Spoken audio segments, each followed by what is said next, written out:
Imagine waking up tomorrow to a world where the sun rises pale and cold, barely warming the frozen ground beneath your feet, where ice sheets tower miles high across entire continents, gleaming blue-white under ash-darkened skies, where the ocean has retreated so far from its former shores that you could walk from Asia to Australia on dry land, where forests have become tundra, grasslands have turned to desert, and the few scattered bands of humans left alive huddle around fires, wondering if they'll see another spring. Now imagine that world isn't tomorrow, it's 74,000 years ago, and you're there. There are fewer humans alive on the entire planet than attend a typical college football game today. Maybe 3,000 to 10,000 breeding individuals scattered across Africa and parts of Asia. That's it. The whole of humanity, clinging to existence by fingernails in a world that seems determined to kill them. Today we don't think about how fragile we once were. There are over 8 billion of us now. We've conquered every environment on Earth, from the Arctic to the Sahara. We've split atoms, mapped our own DNA, and landed robots on Mars. We act like we're invincible, like we've always been the dominant species on this planet. But 74,000 years ago, we were prey. We were vulnerable. We were dying. And here's the thing that should keep you awake tonight, except I'm literally making this to help you sleep, so it probably won't. Most people have never heard this story. It's not taught in schools. It's barely mentioned in documentaries. The closest brush with extinction our species ever faced. And it's like this secret written in our DNA that nobody talks about. Scientists didn't even confirm it happened until the early 2000s. Before that, it was just a theory, a mathematical possibility hidden in genetic data. But when researchers finally pieced together the evidence from genetics, archaeology, climate science, and geology, the picture that emerged was terrifying. Our ancestors came within a few thousand individuals of total extinction. One more disaster, one more bad winter, one unlucky epidemic, and there would be no humans, no cities, no art, no music, no history. Just another extinct species that almost made it. Tonight, we're going back to that frozen world, to the last great ice age winter when humanity faced its darkest hour and somehow, impossibly, survived. We're going to walk through miles of ice, past the bones of species that didn't make it, into caves where small groups of humans painted on walls by firelight and told stories to keep hope alive. We're going to meet the other human species who shared that frozen world with us, most of whom didn't survive. And we're going to discover how the very thing that nearly killed us might have made us who we are today. This isn't just ancient history. This is your history, my history.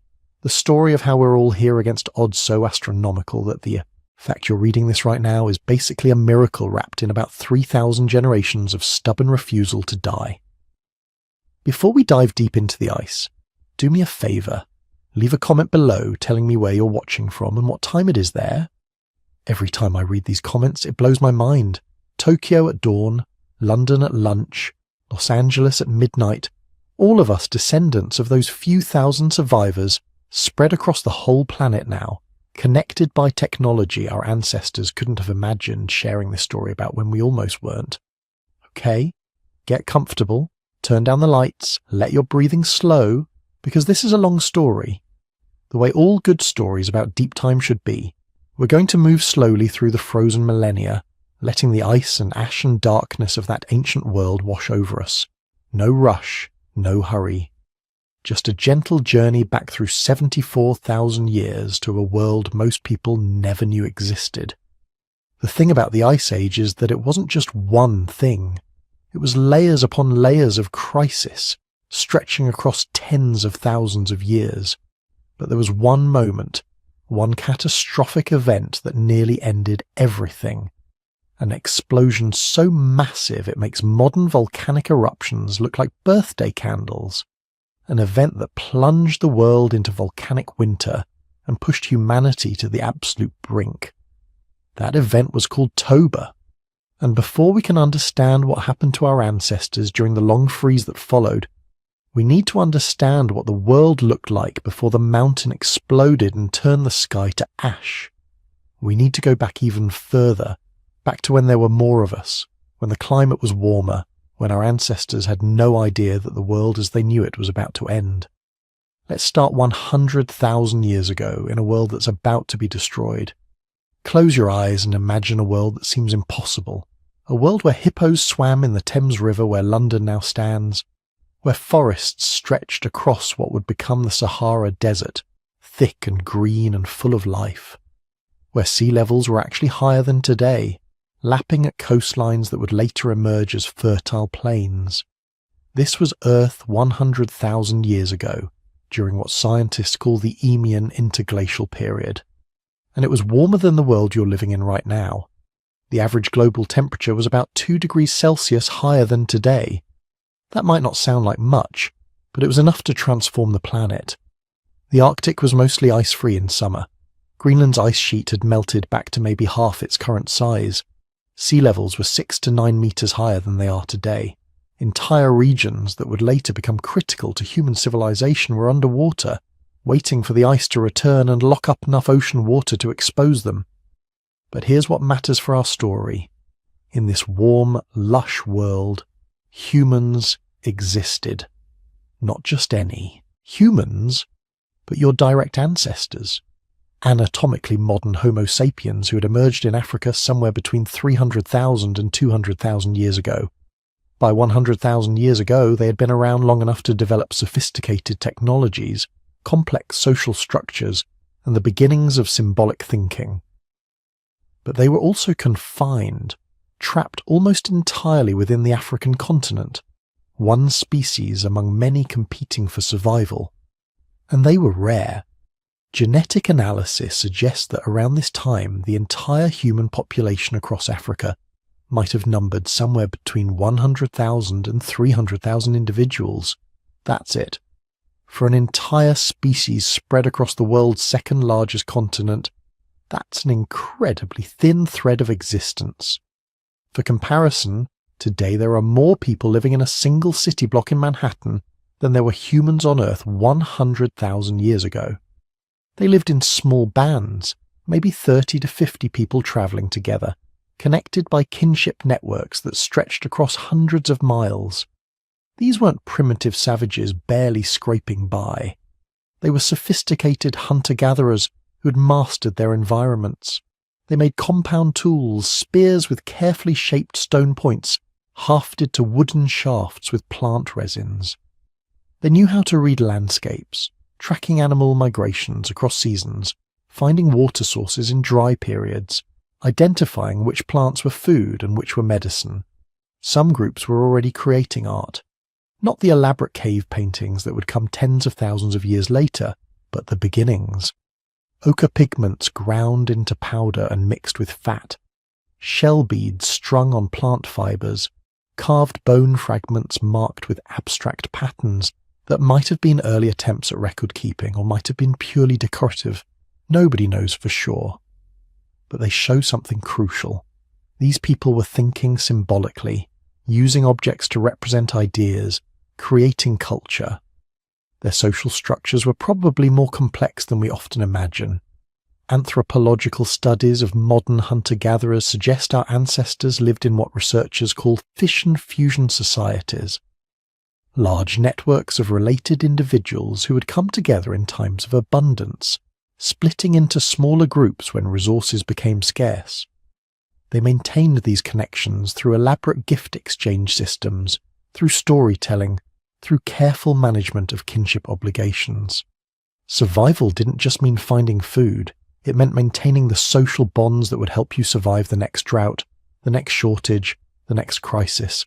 But here's the thing, they weren't alone.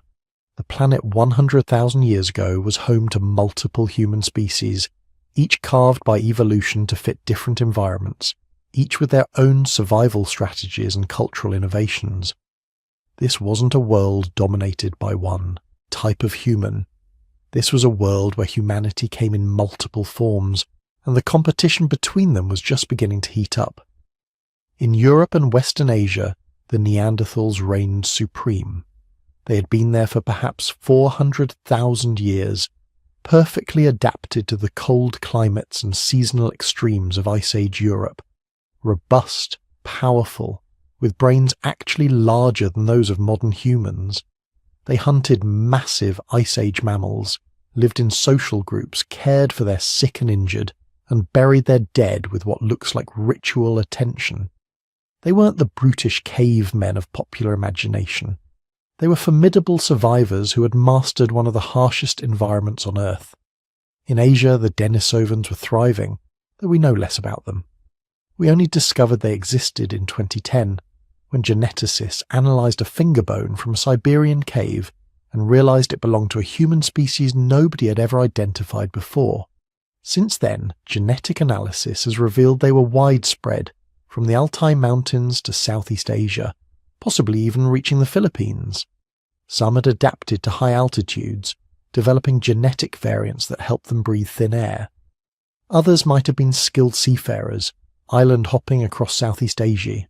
They were innovators, survivors, just as successful in Asia as Neanderthals were in Europe. And there were others. Homo erectus was still hanging on in Indonesia, the last remnants of a species that had once spread across the old world. Small-bodied humans, possibly Homo floresiensis, lived on isolated islands, having evolved into something unique and strange. There might have been other species we haven't discovered yet, populations whose fossil remains are waiting to be found, or have been destroyed by time and geology. All of these humans shared a warming world, a planet that seemed to be settling into a comfortable equilibrium. But nothing in Earth's climate ever settles permanently. The same orbital mechanics that had ushered in the Eemian warmth were already shifting. Earth's relationship with the Sun depends on 3 cycles. The shape of our orbit around the Sun changes from nearly circular to more elliptical over about 100,000 years. The tilt of Earth's axis shifts between 22.1 and 24.5 degrees over 41,000 years, and the axis itself wobbles like a spinning top over about 26,000 years. These cycles don't change the total amount of sunlight hitting Earth, but they change how that sunlight is distributed. And in the complex feedback systems of Earth's climate, distribution matters more than total amount.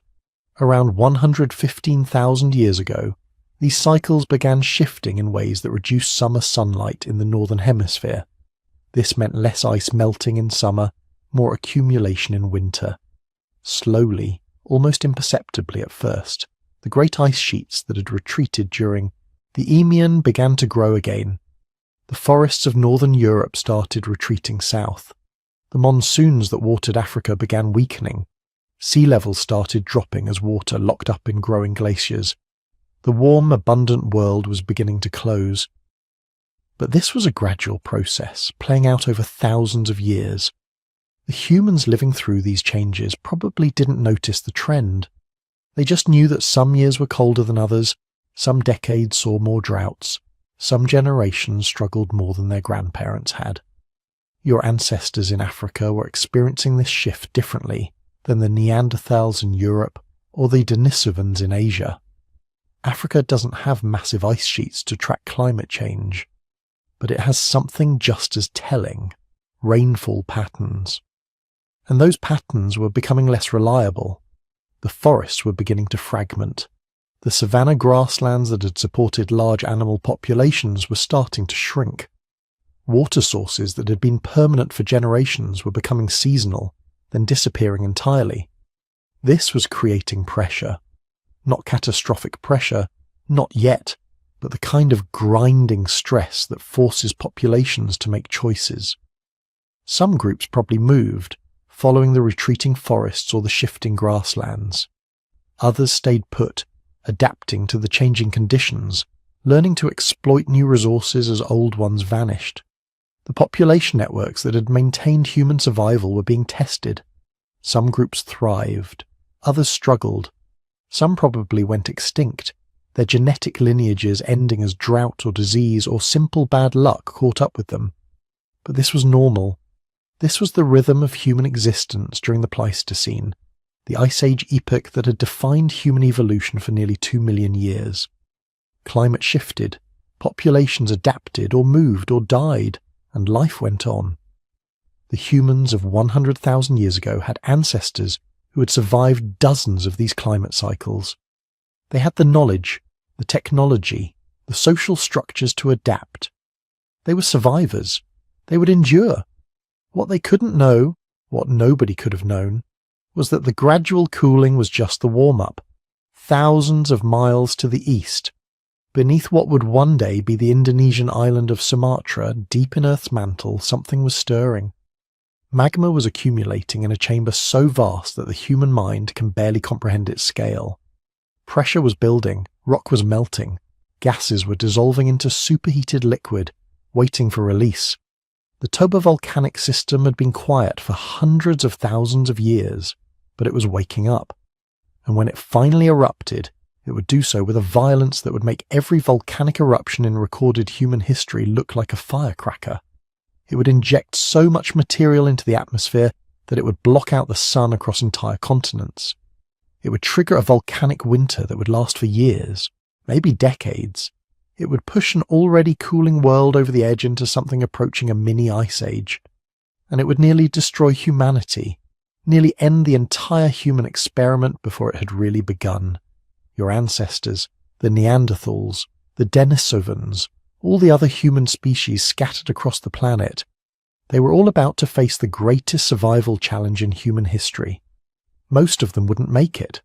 Most of the genetic lineages, most of the populations, most of the cultural knowledge accumulated over hundreds of thousands of years, all of it would be lost in what came next. But a few would survive.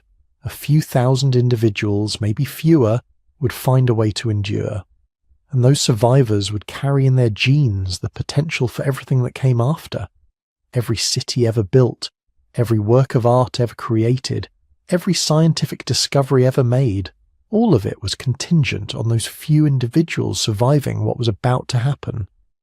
The world was warm, life was abundant, multiple human species were thriving across 3 continents. Our ancestors were just one thread in a tapestry of human diversity, no more special, no more destined for greatness than the Neanderthals or Denisovans or any of the others. Then the world exploded. Now, let's talk about what might have triggered the worst phase of the crisis, what might have taken a world that was already struggling and pushed it right to the edge of habitability. 74,000 years ago, on the island of Sumatra in what is now Indonesia, something had been building for thousands of years, something that would make every natural disaster in recorded human history look like a minor inconvenience. Deep beneath the island, a magma chamber had been filling. Not gradually, not slowly, but relentlessly. Molten rock from Earth's mantle was pushing upward, accumulating in a massive underground reservoir. The pressure was building. The rock above was stretching, cracking, trying to contain forces that would eventually prove unstoppable. For millennia, the warning signs would have been impossible to miss if anyone had been paying attention. Earthquakes rattling the region, hot springs appearing where none had existed before. The ground itself slowly bulging upward as the magma chamber swelled beneath. But the humans living in the region, if any were there at all, would have had no framework for understanding what was coming. No mythology, no cultural memory of volcanic eruptions on this scale, because nothing like this had happened in human history, nothing even close. Then one day, the rock gave way. The eruption of Mount Toba wasn't like the volcanoes you might have seen in documentaries or news footage. This wasn't Mount St. Helens blowing its top off in 1980, dramatic as that was. This wasn't even Krakatoa in 1883, which killed tens of thousands and was heard 3,000 miles away. Toba was something else entirely, something almost incomprehensible in scale. When the magma chamber finally breached the surface, it ejected an estimated 2,800 cubic kilometers of material into the atmosphere. Let me put that in perspective. Mount St. Helens, one of the most destructive eruptions in modern American history, ejected about 1 cubic kilometer of material. Krakatoa, which created tsunamis that killed 36,000 people and affected global climate, ejected maybe 25 cubic kilometers. Toba ejected 2,800. That's roughly 100 times more powerful than Krakatoa, about 3,000 times greater than Mount St. Helens, the largest volcanic eruption in the past 2 million years. The kind of event that happens maybe once in a geological age, and it happened right in the middle of humanity's already desperate struggle for survival. Picture what those first moments were like. The initial explosion would have been visible from hundreds of miles away. A column of superheated rock, ash and gas shooting upward at supersonic speeds, punching through the atmosphere, reaching heights of maybe 50 kilometers. That's higher than most passenger jets fly. Higher than weather happens. Into the stratosphere itself.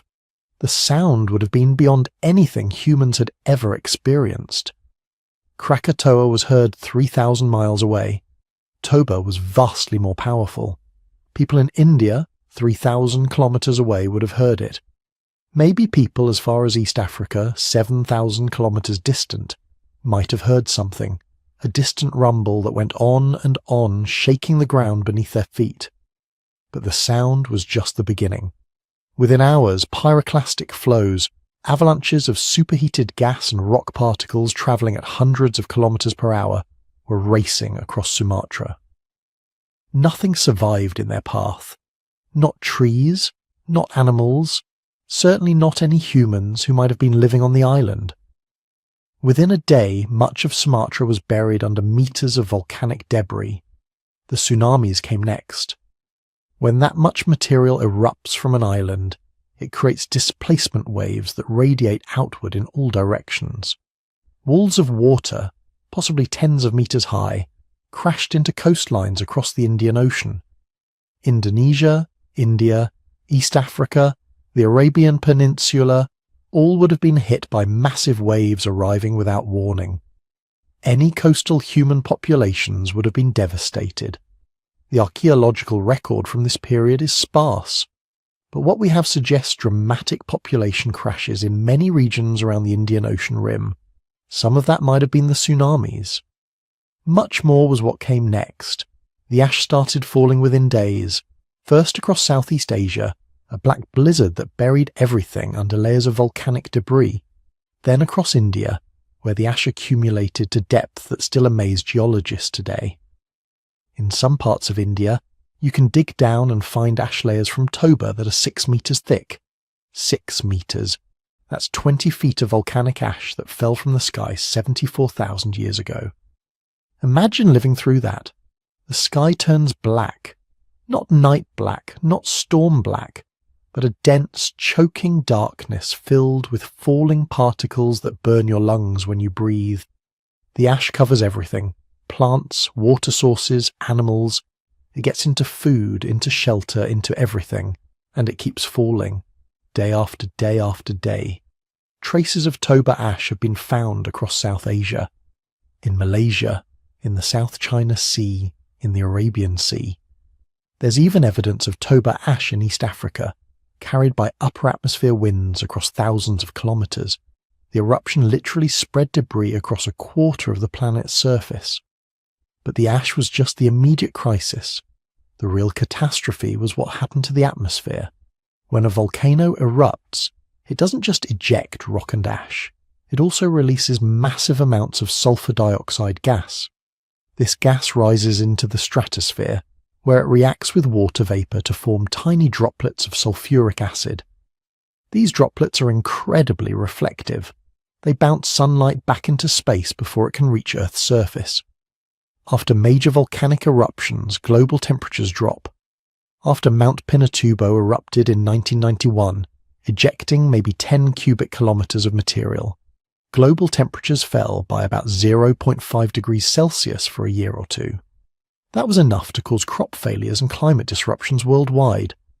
Toba ejected 280 times more material than Pinatubo. The best estimates suggest that global temperatures dropped by 3 to 5 degrees Celsius in the years following the eruption. In some regions, especially at higher latitudes, the cooling might have been even more severe. This is what scientists call a volcanic winter. The sun still rises, but its warmth can't penetrate the veil of sulfuric acid droplets circling the planet in the stratosphere. For years, maybe a decade or more, Earth's climate would have been dramatically colder than normal. And remember, this was already during an ice age. The world was already cold and dry. Toba made it colder and drier still. In regions that had been marginal for human habitation, conditions became impossible. In places that had been difficult, they became marginal. The buffer disappeared. The margin for error vanished. Survival became a matter of luck as much as skill. The cooling affected everything. Plant growth slowed or stopped entirely in many regions. The growing seasons in temperate zones became shorter, less reliable. Animals that humans depended on for food either died or migrated to regions where food was still available. Water sources dried up as precipitation patterns shifted. Archaeological sites from this period show a pattern that's hard to mistake. Populations crash. Sites that had been continuously occupied for thousands of years are suddenly abandoned. Stone tool traditions that had been passed down for generations disappear from the record. It's as if entire human groups just vanished. Some anthropologists call this the Toba catastrophe theory. The idea that the eruption caused such severe climate disruption that it nearly drove humanity extinct, creating the genetic bottleneck we talked about earlier. But here's where it gets complicated. Because not all scientists agree that Toba was as catastrophic as this theory suggests. The debate has been fierce in academic circles for decades. Some researchers point to the genetic evidence of a severe population bottleneck around 70,000 years ago, and the perfect timing with Toba. They argue that the correlation is too strong to be coincidental. The eruption happened, the climate crashed, humanity nearly went extinct. Others aren't so sure. They point to archaeological sites in India that show continuous occupation before, during, and after the Toba eruption. They note that some animal populations don't show the kind of dramatic crashes you'd expect from a true catastrophe. They argue that while Toba was certainly devastating, its effects might have been more regional than global. Recent research has started to paint a more nuanced picture. Yes, Toba was an enormous eruption. Yes, it certainly caused significant climate disruption. But the exact magnitude and duration of that disruption is still being debated. Some climate models suggest the volcanic winter might have lasted only a few years rather than a decade. Others propose that the cooling was severe, but that some regions were affected much more than others. Equatorial areas might have remained relatively stable, while higher latitudes suffered extreme conditions. There's also growing evidence that the genetic bottleneck might have begun before Toba erupted, that humanity was already in crisis when the volcano exploded, and Toba simply made a bad situation much worse. Not the sole cause of near extinction, but the final push that almost ended our species. The truth, as it often does, probably lies somewhere in the middle. Toba was undoubtedly one of the worst natural disasters in human history. The ash deposits don't lie. The scale of the eruption is not in question. Something that big had to have had enormous consequences. But whether it alone caused the genetic bottleneck, or whether it was one disaster among many during a period of general climate crisis, that's still being worked out. Science is a process, not a collection of final answers. Our understanding of Toba's impact continues to evolve as new evidence emerges. What we can say with confidence is this: 74,000 years ago, Earth experienced a volcanic eruption of almost unimaginable power. In the aftermath, human populations crashed dramatically. Whether from the eruption itself, from the climate disruptions it caused, or from the accumulated effects of ongoing ice age conditions, doesn't really matter to the humans who lived through it. What matters is that they survived. Somehow, despite the ash and the cold and the darkness, despite watching their world literally explode and then freeze, despite every reason to give up and let extinction take its course, they held on. Small groups scattered across Africa and maybe parts of Asia, living in caves, huddling around fires, eating whatever they could find, watching children die, watching the old and weak succumb to cold and hunger, but surviving, always surviving. The ash layers from Toba are still there, buried in the earth across South Asia. A physical reminder of the day the world exploded. But above those ash layers, in the archaeological record that continues upward through time, you still find evidence of human presence. Stone tools, fire pits, animal bones with cut marks, the signature of human persistence. We made it through. Not easily, not without terrible losses, but we made it. And the genes that carried us through that volcanic winter are still here, still functioning in every human alive today. Here's something that should keep you awake at night. Right now, as you're listening to this, there are more than 8 billion people on Earth. We're everywhere. Every continent except Antarctica has permanent human settlements. We've built cities, civilizations, technologies that would seem like magic to our ancestors. We've even left the planet, walked on the moon, sent machines to the edge of the solar system. But rewind 70,000 years, and the entire human population might have been small enough to fit inside a modern sports stadium. Maybe 3,000 to 10,000 breeding individuals, total, across the entire planet. Think about that for a second. Not 3 million, not 300,000, maybe 10,000 people. That's less than the population of a small town. That's fewer people than attend a single concert at Madison Square Garden. And from that impossibly small group, every human being who has ever lived since descended. You, me, every person you've ever met, every person you've ever heard of. All of us trace our ancestry back to a population that could have disappeared with one bad season, one disease outbreak, one catastrophic event. This is what scientists call a population bottleneck, and it's one of the most important events in human history, one that almost guaranteed we would never exist at all. So what exactly is a population bottleneck?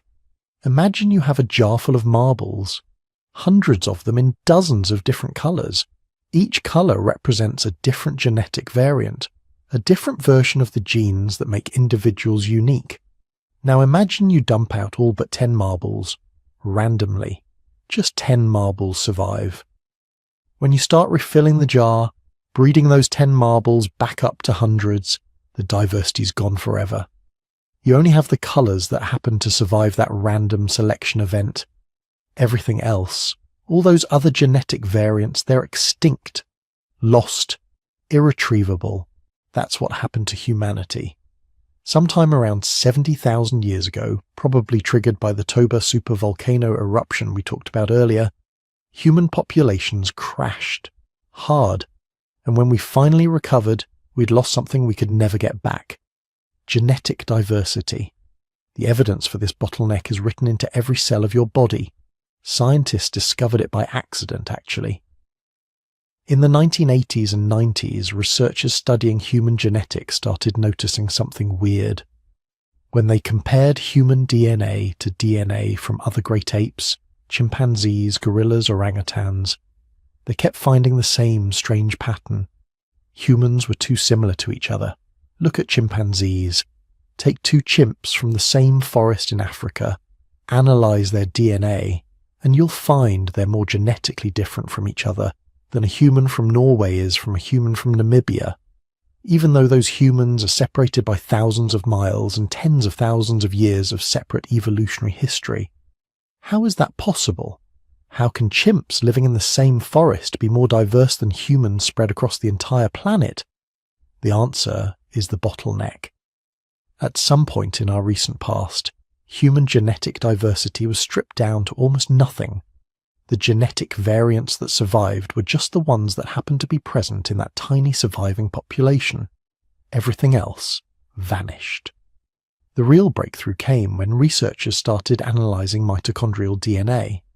Now mitochondria are the little power plants inside your cells that convert food into energy. They have their own separate DNA, and here's the key part. You inherit mitochondrial DNA, only from your mother. not from both parents, just your mother. Her mother gave it to her, her mother's mother gave it to her mother, unbroken chain going back through time. This makes mitochondrial DNA incredibly useful for tracing ancestry. Every time DNA copies itself, tiny random mutations accumulate. These mutations are like molecular clocks. The more mutations separate two people's mitochondrial DNA, the longer ago their maternal lineages diverged. Scientists can literally count the mutations and calculate how long ago two people shared a common maternal ancestor. When researchers did this analysis across human populations worldwide, they discovered something shocking. All human mitochondrial DNA traces back to a single woman who lived in Africa, somewhere between 150,000 and 200,000 years ago. Scientists call her mitochondrial Eve, though that's a bit misleading because she wasn't the only woman alive at the time. She's just the only woman from that era whose maternal lineage survived to the present day.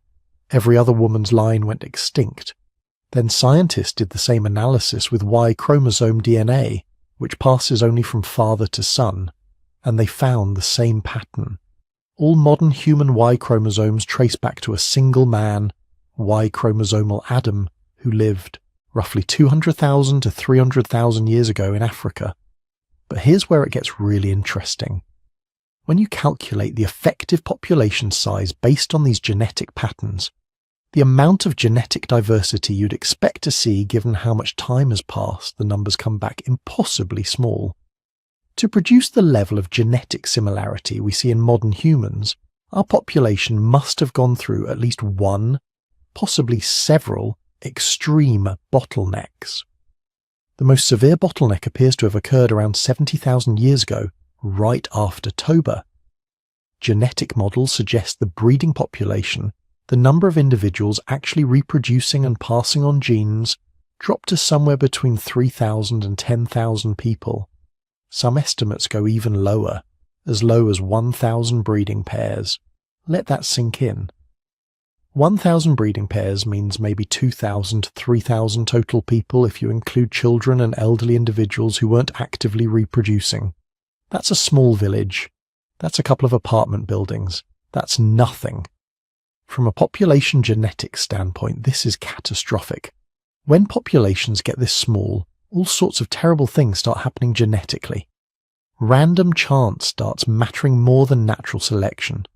Harmful genetic mutations that would normally be eliminated by natural selection can spread just because there aren't enough people for selection to work efficiently. Inbreeding becomes unavoidable. Even distant relatives are reproducing together because there simply aren't enough unrelated individuals to go around. Population geneticists have a technical term for this: genetic drift. In small populations, genes can become more or less common just by random chance, completely independent of whether they're actually beneficial. It's like flipping a coin. Flip it 1,000,000 times and you'll get close to 50-50 heads and tails. But flip it 10 times, you might get 7 heads and 3 tails. Pure randomness. During the bottleneck, human evolution was being driven more by coin flips than by survival of the fittest. That should have been disastrous. Species that go through severe bottlenecks usually suffer from reduced fitness, accumulation of harmful mutations, decreased ability to adapt to changing environments.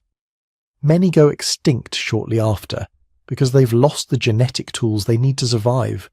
But somehow, impossibly, humans not only survived the bottleneck but thrived afterward.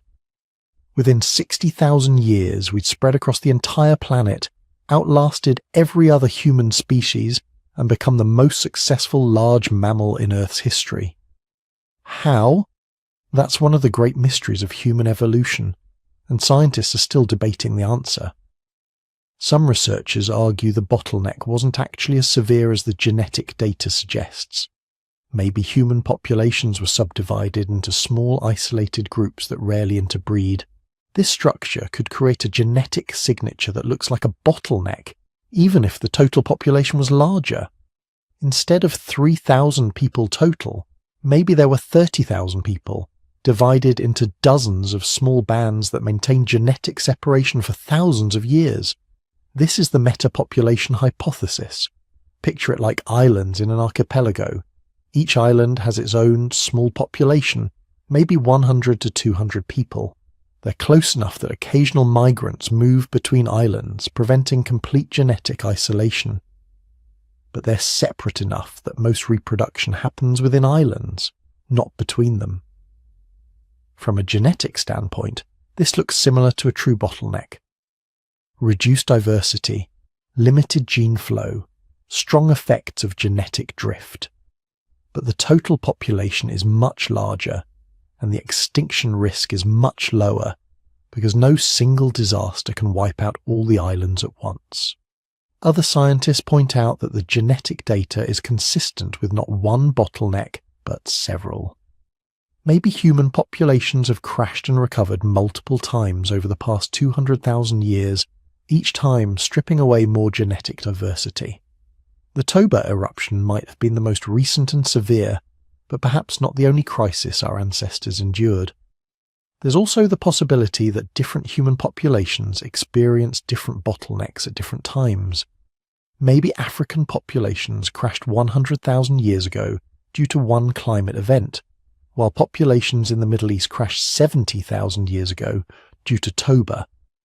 When researchers analyze global genetic patterns, they're seeing the combined signature of multiple regional disasters compressed into what looks like a single global bottleneck. But here's what's not controversial. Modern humans have strikingly low genetic diversity compared to other species. That's just a fact. Cheetahs are famous for having gone through a severe genetic bottleneck. They're so genetically uniform that skin grafts between unrelated cheetahs don't get rejected because their immune systems literally can't tell each other apart. But even cheetahs have more genetic diversity than humans do in some regions of the genome. We're all incredibly, remarkably, almost impossibly similar to each other genetically. Two humans chosen at random from anywhere on Earth will have DNA that's 99.9% identical. The 0.1% that varies accounts for all visible human diversity. Every difference in height, skin colour, facial features, disease susceptibility, athletic ability, everything that makes individuals unique is encoded in that tiny fraction of genetic difference. For comparison, two chimps from the same forest can differ by 0.3% to 0.4% of their DNA. They're 3 to 4 times more diverse than humans spread across continents. This is the fingerprint of the bottleneck, permanent, undeniable, written into every cell of every person who has ever lived. And this has consequences. Some good, some potentially very bad. On the positive side, low genetic diversity means humans are all fundamentally the same species. There are no subspecies of humans, no distinct races in any biological sense. The genetic differences between human populations are tiny, superficial, mostly just adaptations to local climates and diets. Beneath surface differences, we're all carrying essentially the same genes, all descendants of the same tiny group of bottleneck survivors. This genetic unity probably contributed to one of humanity's greatest strengths, our capacity for cooperation. Low genetic diversity means low relatedness diversity. Everyone is equally related to everyone else, more or less. This might have made it easier to develop social systems based on cooperation with non-relatives. Why help strangers? Because genetically, there are no strangers. We're all cousins. But low genetic diversity also creates vulnerabilities. When a disease appears that exploits a particular genetic susceptibility, it can spread through human populations like wildfire, because we're all susceptible. We don't have the genetic variation that would allow some individuals to be naturally resistant. The Black Death killed a third of Europe in the 14th century, partly because humans lacked genetic diversity in immune system genes. Modern humans also show evidence of having accumulated slightly deleterious genetic mutations during the bottleneck. Not immediately fatal, but harmful enough that they reduce fitness in subtle ways. These mutations should have been eliminated by natural selection, but in a tiny population experiencing strong genetic drift, they survived and spread. Every human genome carries dozens of these mildly harmful variants. Collectively, they probably reduce human fitness by a few percentage points compared to what it would be without the bottleneck. We're still paying the genetic price for nearly going extinct 70,000 years ago, but we're also still benefiting from whatever was selected for during those desperate millennia. The humans who survived the bottleneck weren't random. They were the ones tough enough, smart enough, cooperative enough to endure when 95% of humanity died. Whatever genetic variants they carried, whatever genes contributed to their survival, those are the genes we all inherited. Maybe that's why humans seem to thrive on adversity. Maybe that's why we're so good at innovating when everything goes wrong, at cooperating when cooperation is the only way to survive. Maybe our entire species was shaped, forged really, by the worst environmental disaster we ever faced. And maybe we carry the psychological and genetic legacy of that disaster with us still. Every person alive today is descended from survivors, from people who refused to give up when the world was ending, from ancestors who kept having children even when the future looked hopeless, from individuals who somehow maintained enough cooperation, enough knowledge sharing, enough sheer stubborn determination to keep humanity alive through the longest, darkest period in our species' history. You are not descended from the ones who gave up. You're descended from the ones who survived, and that legacy, that inheritance of survival against impossible odds, is written into every cell of your body. But survival was just the beginning. The question isn't just how we endured the bottleneck, it's how we endured everything that came after. Because when the volcanic winter finally ended, the Ice Age was just getting started. Close your eyes and imagine this. You wake up before dawn, but you can't tell because the sky has been the same ash-grey colour for as long as anyone can remember. Your grandmother told you stories about something called the sun, a bright light that made the sky blue and warmed your skin. But you've never seen it. Nobody alive has. That's just a story now, like the tales of animals so numerous they covered the grasslands like flowing water. Today you're hungry. You've been hungry for 3 days. The hunting party went out yesterday and came back empty-handed. Again. The herds that used to pass through this valley have been gone for years, maybe decades. You're not sure anymore. Time becomes strange when every day looks exactly like the one before. The plants your mother taught you to gather, the roots and berries that used to sustain your group between hunts, they're withered and dying. The spring that gave your camp water has frozen solid. Someone will have to break through the ice again, and it's getting thicker every year. This is what survival looked like during the volcanic winter. Not a dramatic battle against nature, just a grinding, endless struggle against starvation and cold. A daily test of whether you were clever enough, tough enough, lucky enough to see another sunrise in a world that seemed designed to kill you. But here's the thing, you survived. Somehow, impossibly, your ancestors made it through. The question that has haunted anthropologists for decades is simple. How? How did humans, a species adapted for warm African climates, endure years of volcanic winter followed by millennia of climate instability? The answer lies in 3 things: geography, innovation, and the one survival skill that sets humans apart from almost every other species, our ability to cooperate even when everything is falling apart. Let's start with geography, because location was literally everything. When Toba erupted and the volcanic winter descended, not all places suffered equally. Some regions, through sheer geological luck, remained marginally more habitable than others. These places, called refugia, became humanity's lifeboats.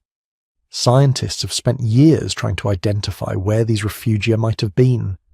The evidence points to a few key locations: coastal areas in East Africa, possibly the Cape region of South Africa, maybe the Great Rift Valley where geological activity created microclimates, and potentially a few scattered locations in Central Africa, where geography protected against the worst climate effects. The most compelling evidence comes from a place called Pinnacle Point in South Africa. This is a series of coastal caves overlooking the Indian Ocean, and the archaeological record there is absolutely remarkable. Continuous human occupation through the entire crisis period. Not just scattered evidence, consistent layer after layer of stone tools, food remains, and ash from cooking fires, showing that people lived in these caves generation after generation, while the world outside was dying. The researchers who excavated Pinnacle Point found something extraordinary. During the worst phases of the climate disaster, when inland sites show complete abandonment, these coastal caves show intensified occupation. More tools, more evidence of daily activity, more signs that this had become a critical refuge for human survival. Why? Because the coast offered something the interior couldn't: stability. The ocean is like a massive thermal battery.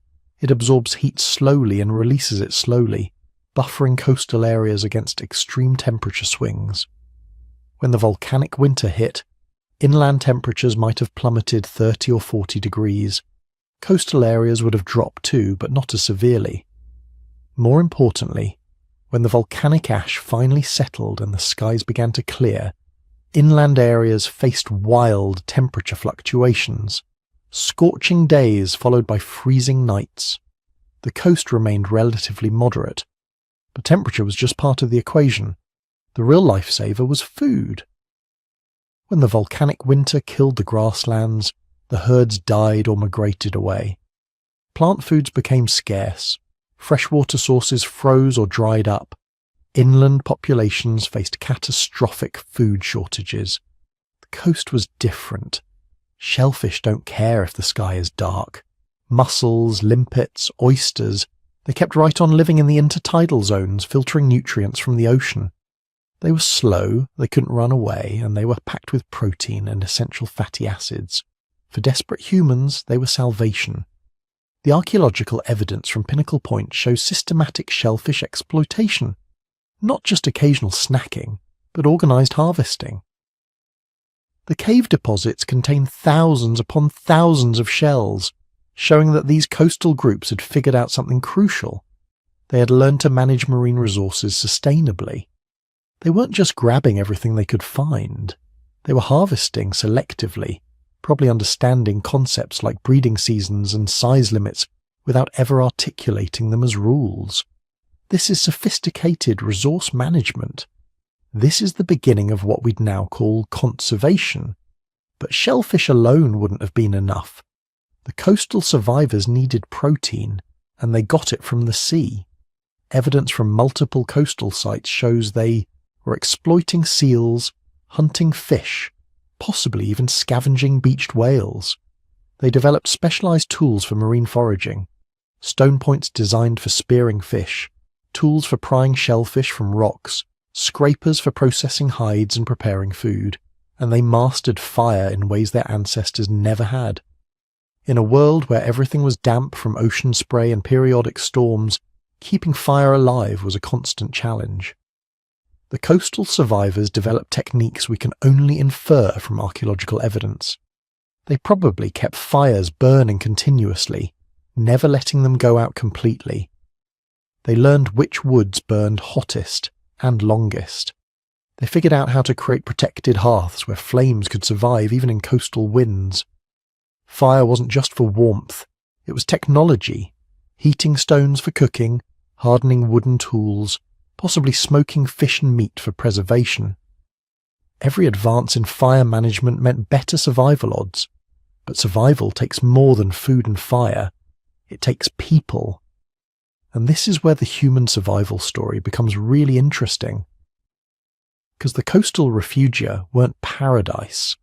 They were just slightly less horrible than everywhere else. Resources were still limited. Competition must have been intense. Under these conditions, you might expect humans to become more aggressive, more territorial, more willing to fight over scraps. Instead, the archaeological evidence suggests they became more cooperative. How do we know this? From the tools. During the volcanic winter and its aftermath, stone tool technology shows increasing standardization. People across different sites were making similar tools in similar ways. This isn't genetic. Tools don't evolve through DNA. This is cultural transmission. People teaching other people. Knowledge flowing between groups. This tells us something profound. Even during the worst environmental crisis in human history, even when food was scarce and death was common, human groups were still communicating, still sharing information, still cooperating. Think about what this means. You're living in your coastal refuge, barely surviving. Another group lives 50 miles down the coast. You might see them once a year, maybe less. But when you do meet, you're not fighting. You're talking, sharing techniques for finding food, exchanging information about tool making, possibly trading raw materials, good quality stone for spear points, ochre for body decoration, shells that could be used as ornaments. This social network, fragile as it must have been, was probably as important to survival as food and fire. Because knowledge is cumulative. One group discovers that heating stone before chipping it makes better tools. They share this with another group who adds their own improvement. That innovation spreads through the network, making everyone more effective hunters and gatherers. This is uniquely human. Other species cooperate with family members, sometimes with non-relatives. But only humans build these extended social networks that can preserve and transmit knowledge across generations and geographic distances. The people living at Pinnacle Point 75,000 years ago were probably using techniques invented by other groups hundreds of miles away and passed along through chains of brief encounters. But cooperation required something else, something we don't often think about as a survival trait: trust. You can't have functioning trade networks without trust. You can't share knowledge if you're constantly suspicious of outsiders. You can't maintain long-distance relationships if every encounter might end in violence. The archaeological record suggests that volcanic winter survivors developed social mechanisms to build and maintain trust. We see evidence of symbolic behavior continuing through the crisis. Ochre, a red pigment made from iron-rich clay, shows up consistently in archaeological sites. Humans were still decorating themselves, still marking their identity. Pierced shells that could be strung as beads appear in multiple locations. These aren't practical survival tools. These are symbols, markers of identity, possibly indicators of group membership or individual status. Why does this matter? Because symbolic thinking is the foundation of complex society. If you can use a shell bead to represent group membership, you can use words to represent abstract concepts. You can create rituals that bind groups together. You can develop rules and norms that govern behavior, even when authority figures aren't present. The volcanic winter survivors weren't just physically tough, they were cognitively sophisticated. They could imagine futures that didn't exist yet. They could remember pasts they hadn't personally experienced. They could create mental models of other people's thoughts and intentions. These cognitive abilities, probably already present before Toba but refined under crisis conditions, let them maintain cooperation even under extreme stress. But let's be honest about what this cooperation looked like. This wasn't some peaceful utopia. People still died. Badly. Infant mortality must have been catastrophic. Most children probably didn't survive to adulthood.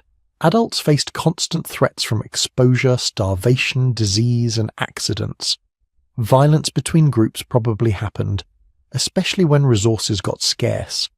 The archaeological record shows evidence of trauma, healed fractures in bones, signs of violence on skeletal remains. Life was brutal, but here's what's remarkable. Despite all this, the social networks held. The knowledge kept flowing. The population didn't go extinct.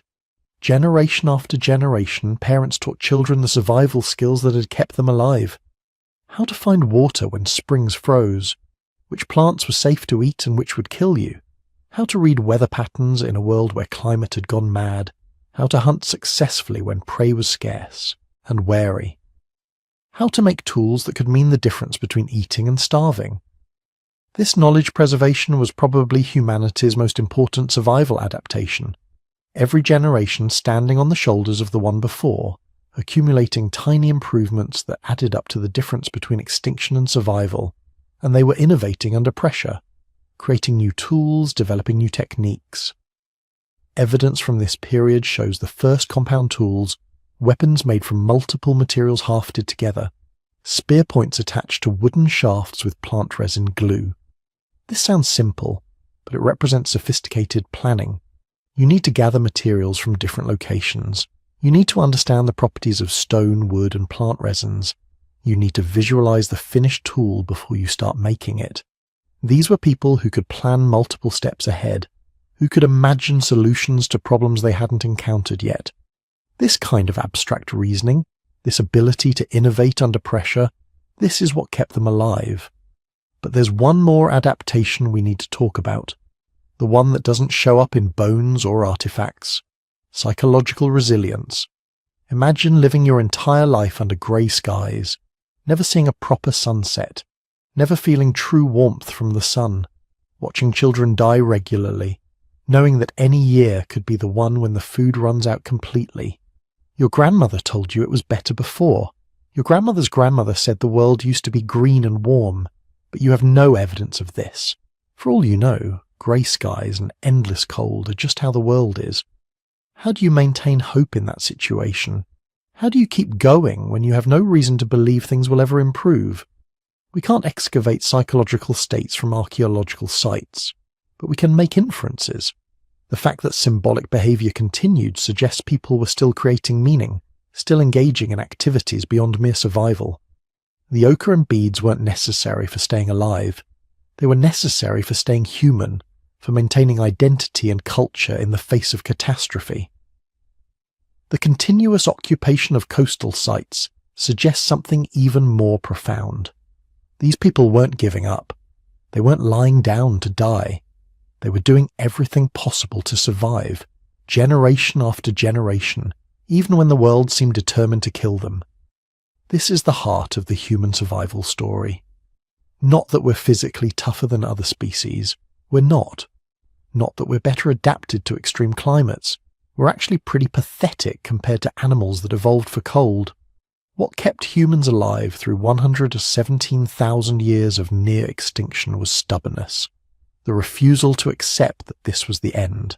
The determination to try one more thing, make one more tool, share one more piece of knowledge, raise one more child in the hope that maybe, somehow, the world would get better. And here's the thing. They were right. The world did get better. Eventually. But that's still thousands of years in the future. For now, your ancestors were just trying to make it through another day in the frozen world. Trying to find enough food to feed the children. Trying to keep the fire burning. Trying to remember the stories that gave them hope. They succeeded. And because they did, you're here reading this. Every human alive today descends from people who refuse to quit when quitting would have been so much easier. We're all children of the coastal survivors, all carriers of genes that endured the volcanic winter, all products of cooperation and innovation under the worst conditions imaginable. The frozen world couldn't kill them, and what came next would prove they had been forged into something extraordinary.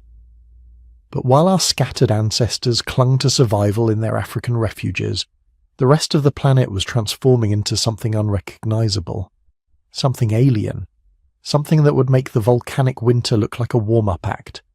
The ice was coming, not all at once, not like a switch being flipped, but year by year, decade by decade, century by century, the ice sheets were growing, snow falling in northern latitudes that never quite melted in the brief summers. Each winter adding another layer, compressing the snow beneath into glacial ice, the weight building, the ice spreading, flowing outward like frozen rivers in slow motion. Within a few thousand years of Toba's eruption, the world had entered full glacial conditions. And when I say full glacial, I don't mean it snowed a lot. I mean ice sheets 3 kilometers thick covering vast portions of the northern hemisphere. Ice so heavy it literally pressed the Earth's crust downward, creating depressions that still exist today. Picture Canada completely buried under ice. Not just the northern parts, but everything from the Arctic Ocean down to where New York City is today. An ice sheet larger than Antarctica, grinding slowly southward, scraping away everything in its path. Mountains, forests, the accumulated soil of millions of years, all of it pulverized under miles of ice. Northern Europe was the same, ice covering Scandinavia, Britain, Germany. The North Sea and Baltic Sea didn't exist, just ice. Solid ice connecting what we now think of as separate land masses. If you had stood at the edge of this ice sheet, which probably wasn't a great idea, you would have seen a wall of blue-white ice stretching up into the clouds, cliffs of ice carving off massive chunks that crashed down with the force of small earthquakes. Asia had its own ice sheets. The Himalayas and surrounding mountain ranges were encased in ice far beyond anything we see today, glaciers extending hundreds of miles from peaks, merging into ice fields that covered the Tibetan Plateau. But here's what's really mind-bending. All that ice had to come from somewhere, and that somewhere was the ocean. Each year, snow fell on the ice sheets. Each year, that snow turned to ice. Each year, water that would normally cycle back to the ocean stayed locked up on land in frozen form. The ocean levels dropped. Not a little, not a few feet. 120 meters. That's nearly 400 feet. Imagine standing on a beach today and looking out at the ocean, then draining it until you're standing 400 feet above the new shoreline. That's how much the sea level fell during the peak of the Ice Age. And when the ocean retreats that far, everything changes. The English Channel didn't exist. What we now call Britain was connected to continental Europe by a broad grassy plain. You could have walked from London to Paris without getting your feet wet. In fact, animals did exactly that. Herds of horses, reindeer and bison migrating across what we now think of as the seafloor. The Bering Strait between Asia and North America, gone. In its place was Beringia, a land bridge hundreds of miles wide connecting two continents. Not just a narrow crossing, but an entire subcontinent that stretched from Siberia to Alaska. Grasslands and tundra supporting vast herds of animals, and eventually humans. Indonesia wasn't a chain of islands. It was Sundaland, a vast peninsula extending out from mainland Asia. You could walk from Vietnam to Borneo without ever seeing the ocean. Australia and New Guinea were connected in a single landmass called Sahul. The world map looked completely different. Coastlines we'd recognise today simply didn't exist. What we think of as separate continents were connected. What we think of as dry land was deep beneath the ice. And into this transformed world came creatures that seem almost mythical today. The megafauna of the Ice Age. Animals so large, so strange, that if we saw them today, we'd think we were looking at movie monsters. But they were real, and they were everywhere. Woolly mammoths, the iconic symbol of the Ice Age, weren't just bigger elephants with fur. They were perfectly engineered survival machines. That shaggy coat wasn't just for show. It was a sophisticated insulation system with 2 layers, an outer coat of guard hairs that could grow up to 3 feet long, and an inner layer of dense underwool. Beneath that, a layer of fat up to 4 inches thick. They could survive temperatures that would kill modern elephants in hours. Their tusks, curving dramatically forward, weren't primarily weapons. They were tools. Mammoths used them to sweep away snow to reach the dried grasses beneath. Paleontologists have found mammoth tusks worn down from years of use as snow shovels. They were digging their dinner out of the frozen ground every single day. And they weren't small. Bulls could stand 11 feet at the shoulder and weigh 6 tons. Imagine an animal twice as tall as human and as heavy as 3 cars. Now imagine herds of them, hundreds strong, migrating across the tundra, following the seasonal grasses. But mammoths were just the beginning. Giant ground sloths in the Americas could stand 12 feet tall on their hind legs. These weren't the slow-moving tree-dwellers we know today. These were terrestrial behemoths with claws like scimitars that could disembowel a predator with a single swipe. Saber-toothed cats prowled the Ice Age landscapes with canine teeth up to 7 inches long. But those famous teeth weren't for biting. They were precision killing instruments. Saber-tooths would use their incredibly powerful forelimbs to wrestle prey to the ground, then deliver a surgical strike to the throat, those long teeth sliding between vertebrae to sever the spinal cord. Quick, efficient, terrifying. Cave bears in Europe grew larger than modern grizzlies. Despite the name, they weren't just bears that happened to live in caves. They were an entirely different species that had evolved to use caves as year-round shelters, not just winter dens. Generations of cave bears living and dying in the same caverns, leaving behind bone deposits so thick that medieval Europeans mined them, thinking they'd found dragon lairs, woolly rhinoceroses, giant elk with antlers spanning 12 feet, cave lions bigger than any cat alive today, the short-faced bear, the largest carnivorous land mammal in North America, standing 6 feet at the shoulder, on all fours and possibly 12 feet when upright. This was the world humans had to navigate, not as apex predators, not yet, but as clever opportunists trying to make a living in an ecosystem dominated by animals that could kill them without much effort.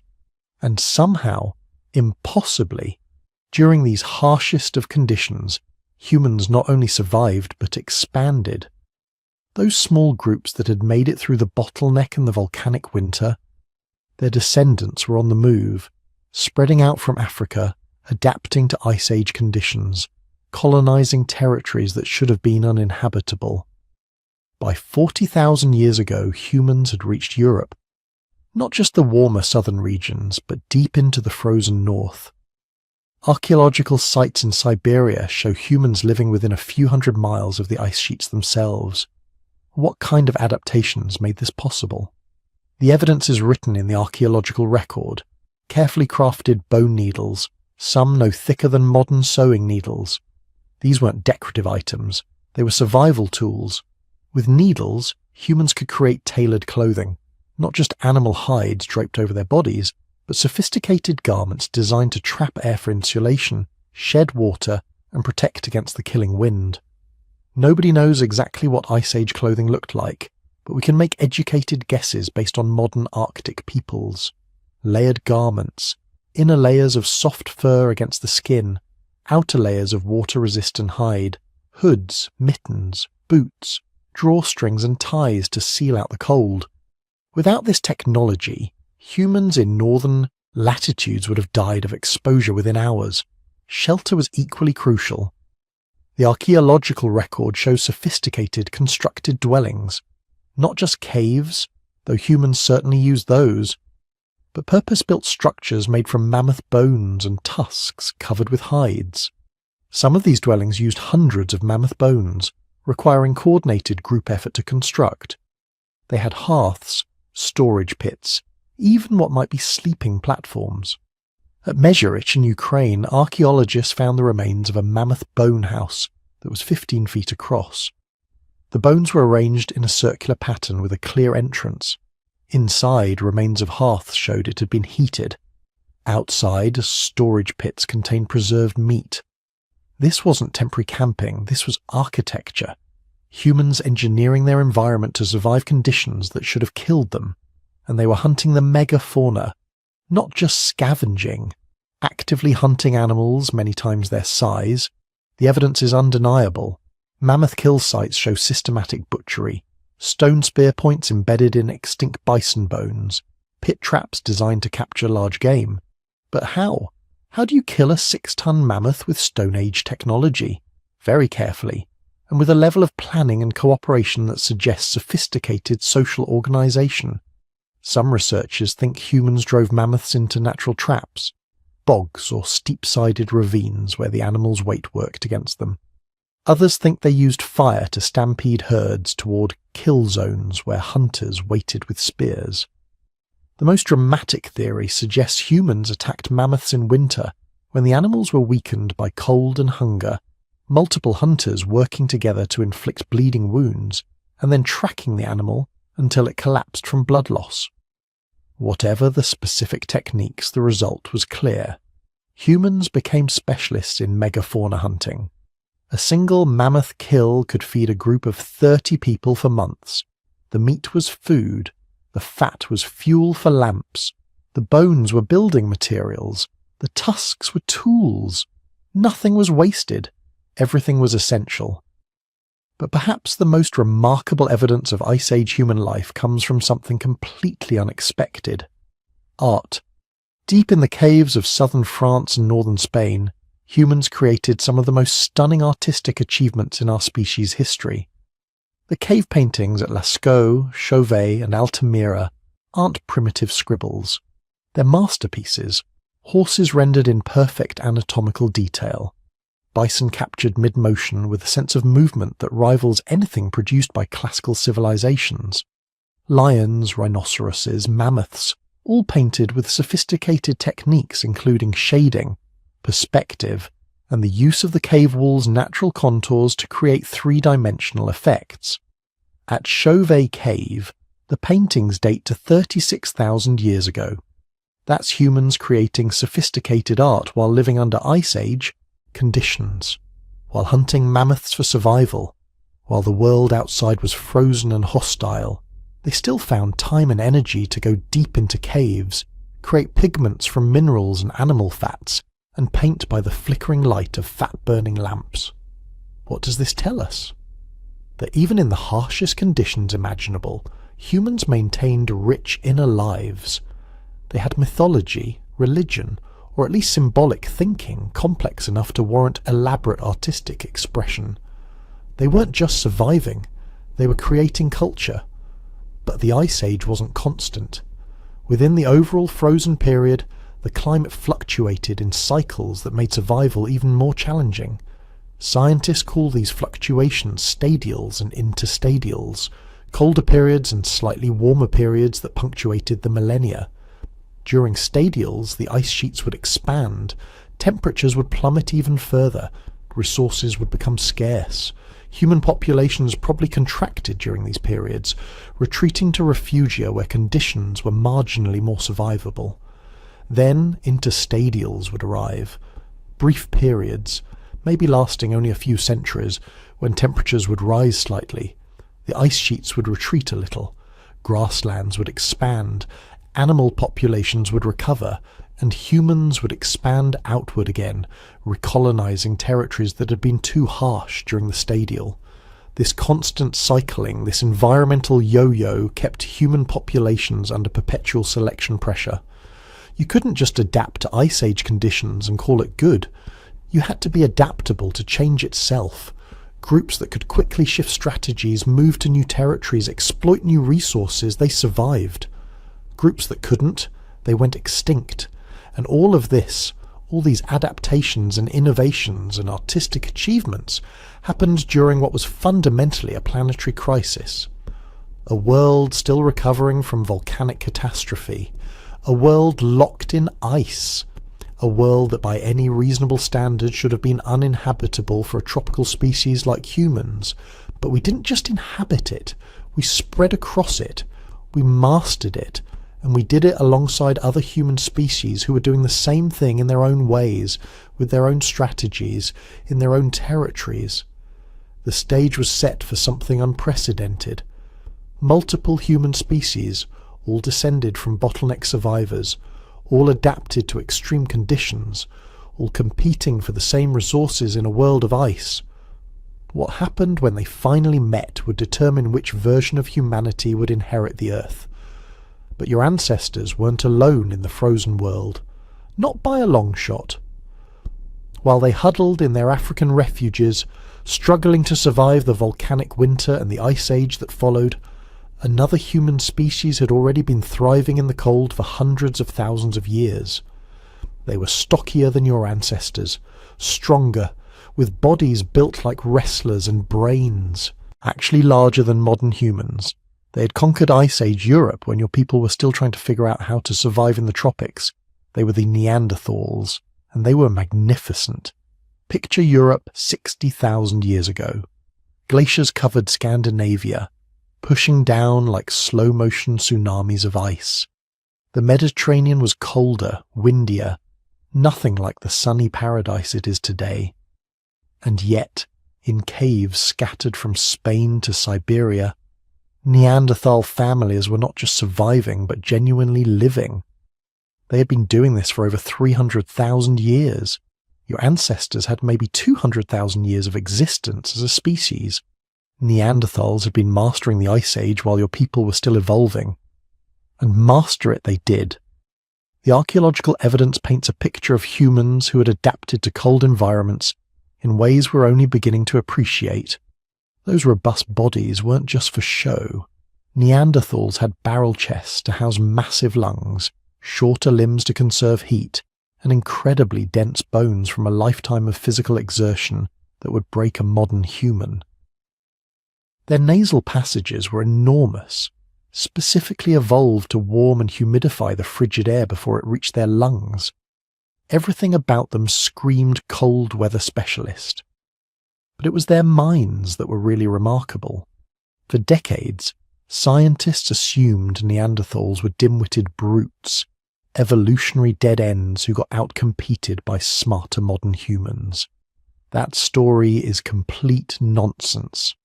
The evidence shows Neanderthals were sophisticated hunters with detailed knowledge of animal behavior, seasonal patterns, and landscape features. They didn't just chase down prey and hope for the best. They planned. They strategized. They coordinated. Archaeological sites show evidence of systematic hunting of massive Ice Age mammals, woolly mammoths, woolly rhinoceroses, cave bears. These weren't animals you could just club over the head and call it dinner.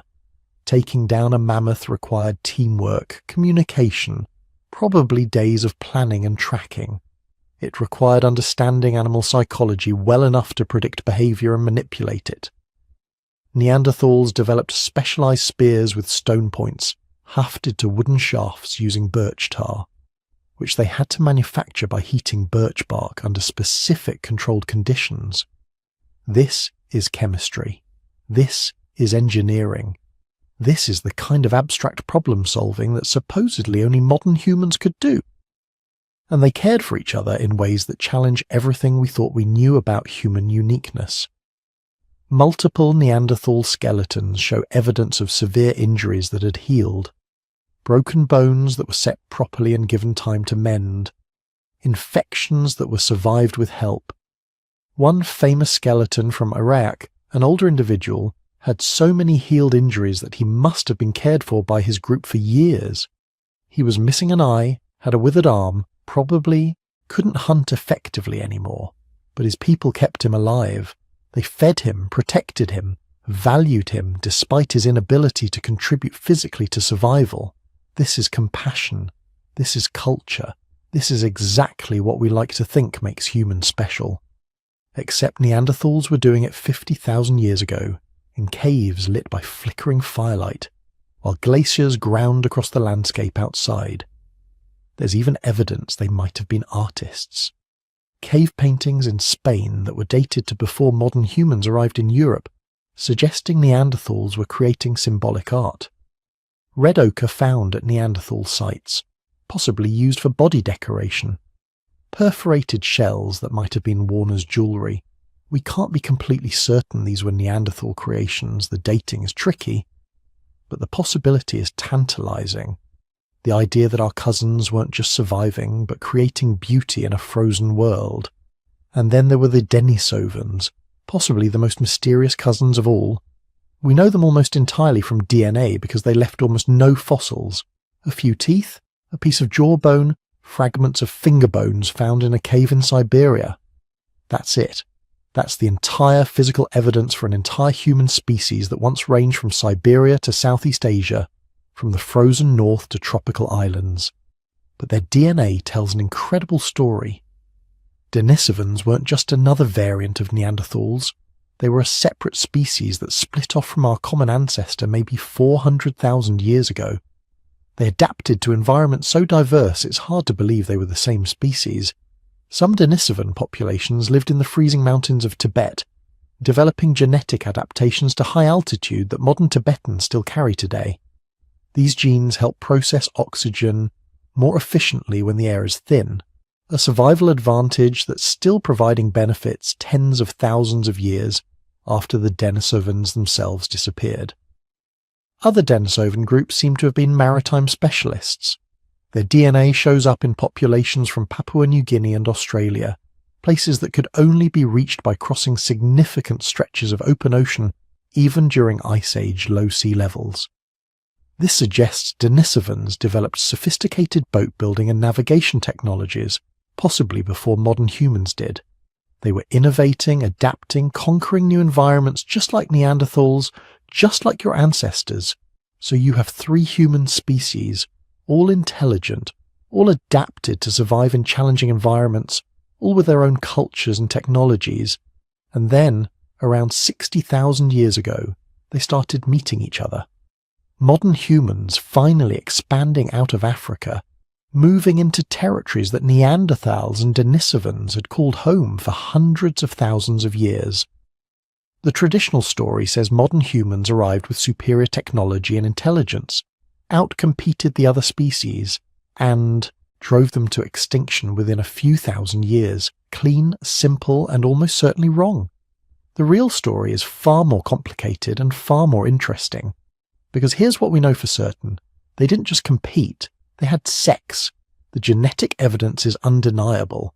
Most people of European and Asian descent carry between 1 and 4% Neanderthal DNA. People from Papua New Guinea, Australia, and parts of Southeast Asia carry up to 5% Denisovan DNA.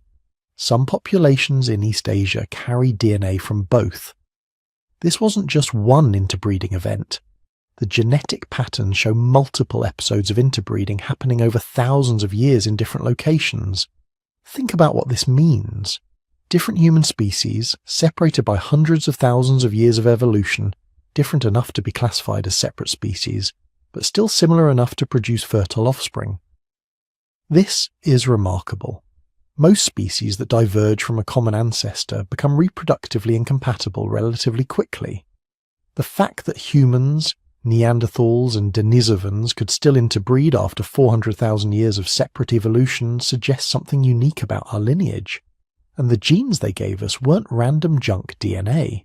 Natural selection kept specific Neanderthal and Denisovan genes because they provided survival advantages, genes affecting skin and hair, possibly helping modern humans adapt to the colder climates they were entering, genes affecting the immune system, providing resistance to diseases that had been circulating in Europe and Asia for millennia, but that African humans had never encountered.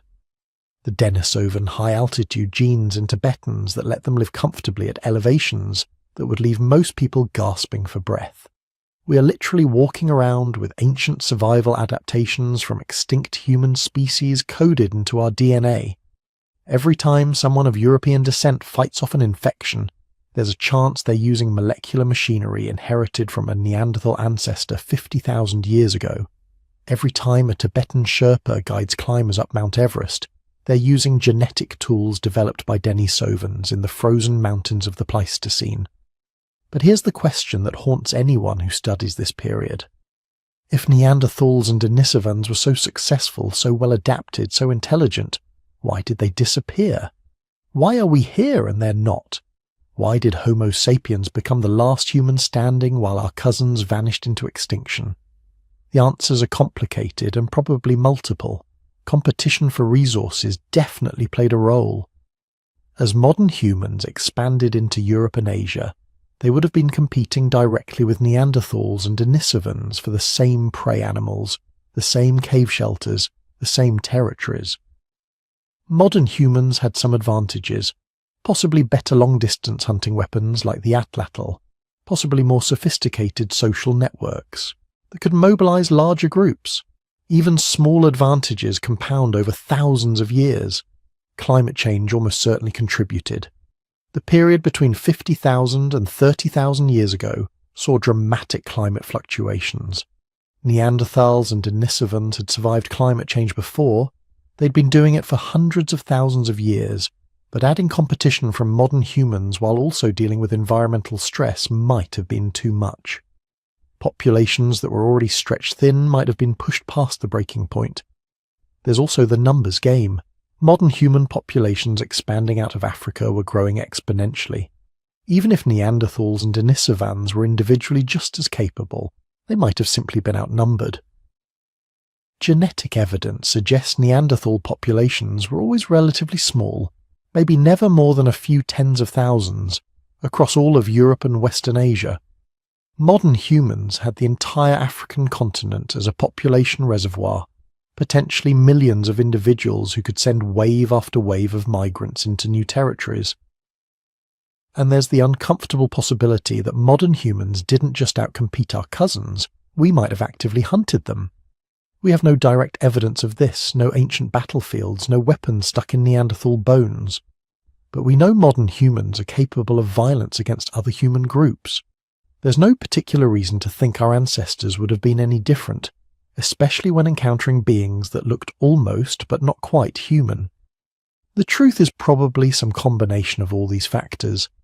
Competition, climate change, demographics, possibly violence, all happening simultaneously over thousands of years. Different Neanderthal and Denisovan populations might have disappeared for different reasons at different times. Some might have been absorbed into modern human populations through interbreeding. Others might have been displaced to marginal environments, where they couldn't sustain viable populations. Still others might have been actively killed. What we know is that by 40,000 years ago, Neanderthals were disappearing from their Western European strongholds. By 30,000 years ago, they were gone entirely, the last populations holding on in caves in Gibraltar and the Caucasus before finally vanishing. The Denisovans disappeared even earlier from most of their range, though some populations might have survived in isolated pockets until as recently as 15,000 years ago. And then there was only one human species left. Not the oldest, not the most cold adapted, not the ones with the biggest brains or the strongest bodies. The ones who'd been forged in the African crucible of climate catastrophe, who'd survived the Toba bottleneck and the subsequent ice age by becoming the most adaptable, most innovative, most successful colonizers the planet had ever seen. But we carry our cousins with us, written into our genes. Every red-haired person of European descent might be expressing a colour variant inherited from Neanderthals. Every person who fights off disease is potentially using immune system genes refined in Ice Age Europe. Every Tibetan breathing thin mountain air is using Denisovan lungs. We are the last humans, but we are not pure. We are a blend, a mixture, the result of multiple human species coming together in one final genetic convergence before the others disappeared forever. And sometimes, late at night, when I think about those last Neanderthals in their Gibraltar caves, watching the world change around them, knowing somehow that they were the last, I wonder what they thought. Did they know they were disappearing? Did they remember the stories of when their people had been numerous and strong? Did they mourn their extinction? Or did they simply do what all living things do and try to survive one more day? We'll never know. But we carry their legacy forward whether we want to or not. The last humans walking through a world that once held such astonishing diversity. A world that was once home to many kinds of human, all of them remarkable in their own ways, all of them ultimately doomed except for us. The survivors of Africa, the last great species, carrying forward the genes and dreams of all our vanished cousins. Around 20,000 years ago, something shifted. Not dramatically, not obviously. But if you'd been standing on the ice sheets that covered half the northern hemisphere, if you'd been one of the humans scratching out survival in the Ice Age world, you might have noticed. Subtle things. The sun sitting just slightly higher in the sky at midsummer, the glacial edge not advancing quite as far south during winter, meltwater streams running just a few days longer before freezing solid. The change was orbital. Earth's axis tilts on a cycle that takes 41,000 years to complete. Its orbit around the sun shifts from circular to elliptical and back again over 100,000 years. These Milankovitch cycles, named after the Serbian mathematician who figured them out, control the amount of solar radiation hitting different parts of the planet at different times of year. For the past 100,000 years, these cycles had been aligned to minimize summer sunlight in the northern hemisphere. That's what allowed the ice sheets to grow. Even a tiny reduction in summer warmth means last winter's snow doesn't completely melt. The leftover snow gets compressed into ice. Year after year, the ice accumulates. After 100,000 years, you get ice sheets 2 miles thick covering Canada and Scandinavia. But now the cycles were shifting. Summer sunlight was increasing. Just a few percentage points. Just enough that each summer, slightly more ice melted than had the year before. The balance had tipped. The Ice Age was ending. Except it didn't end gradually. Nothing in nature that massive and unstable ends gradually. The ice sheets had been building for 100,000 years. They contained enough frozen water to lower global sea levels by 400 feet. That water was locked up in ice domes so tall they created their own weather system so heavy they had literally pressed the Earth's crust down hundreds of feet under their weight. When that much ice starts to collapse, it doesn't just melt. It catastrophically disintegrates. Picture this. The edge of the Laurentide ice sheet, the massive glacier covering North America, stretches across what's now the northern United States. Behind it, trapped between the ice and the mountains, is a lake. Not a normal lake. A lake the size of the Great Lakes combined, filled with ice-cold meltwater, held back only by a dam made of ice. Every summer the lake grows as more ice melts. The ice dam gets weaker, more unstable. Then one day it fails. Billions of tons of water explode across the landscape in a matter of days. The flood is so massive it can be seen from space, if there were anyone in space to see it. Icebergs the size of cities are carried hundreds of miles downstream. The torrent carves canyons in hours that would normally take millions of years to form. Everything in its path, forests, animals, human settlements, gets swept away in a wall of water and ice moving at highway speeds. This happened repeatedly as the ice sheets collapsed.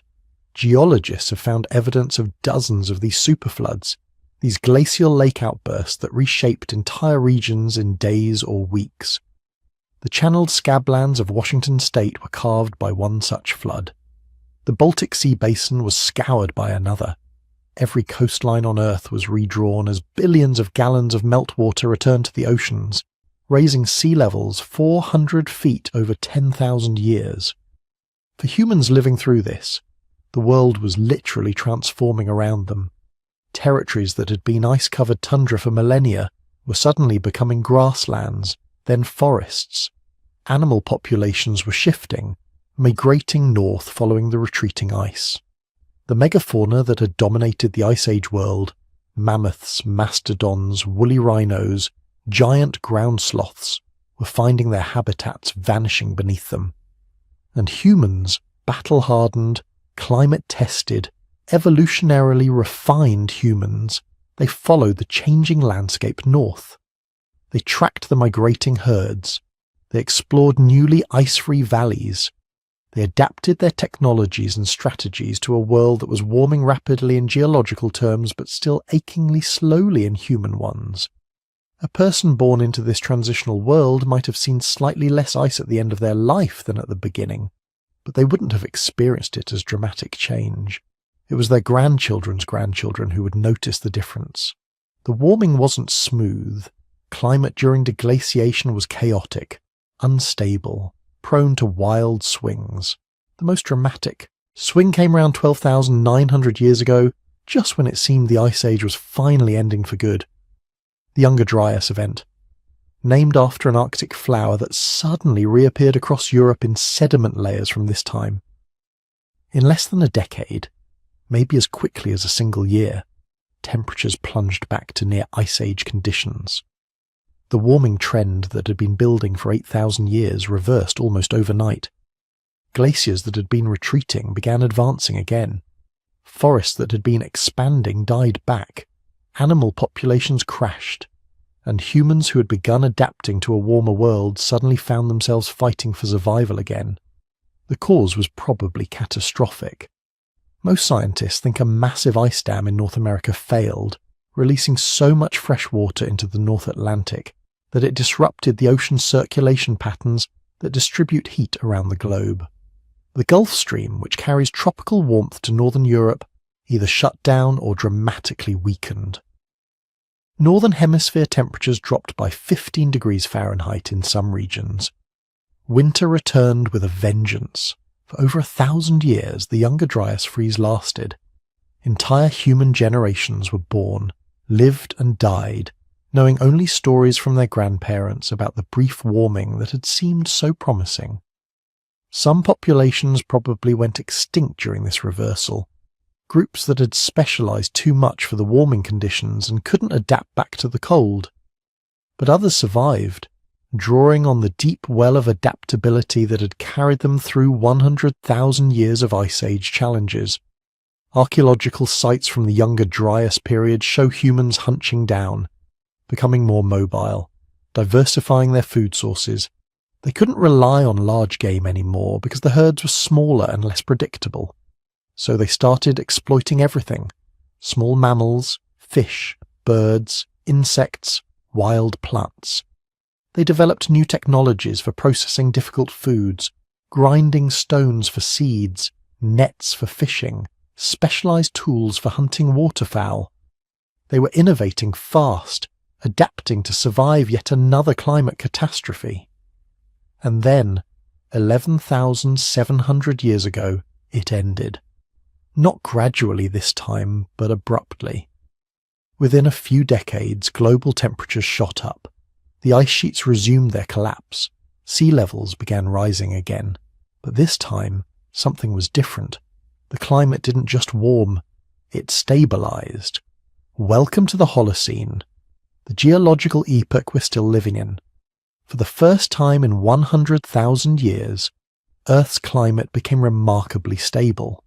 Not unchanging, there were still droughts and floods and cold snaps, but nothing like the wild swings of the Ice Age. Temperatures stayed within a narrow range. Rainfall patterns became predictable. Seasons became regular enough that you could actually plan around them. This stability was the precondition for everything that came after. For 100,000 years, humans had been too busy surviving to build anything permanent. Why invest in long-term settlements when climate might shift dramatically within a generation? Why develop agriculture when you might have to migrate hundreds of miles following game animals as their ranges shifted? You can't plan for the future when the future is unpredictable. But in the Holocene, the future became predictable. You could observe that rains came at certain times, that rivers flooded on schedule, that certain plants grew reliably in certain places year after year. And humans finally could stop running. They could settle.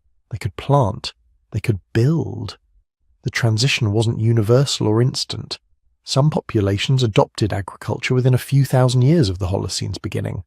Others remained hunter-gatherers for millennia longer, but the possibility was there in a way it had never been before. In the Middle East, people began cultivating wheat and barley. In China, rice and millet. In Mesoamerica, squash and maize.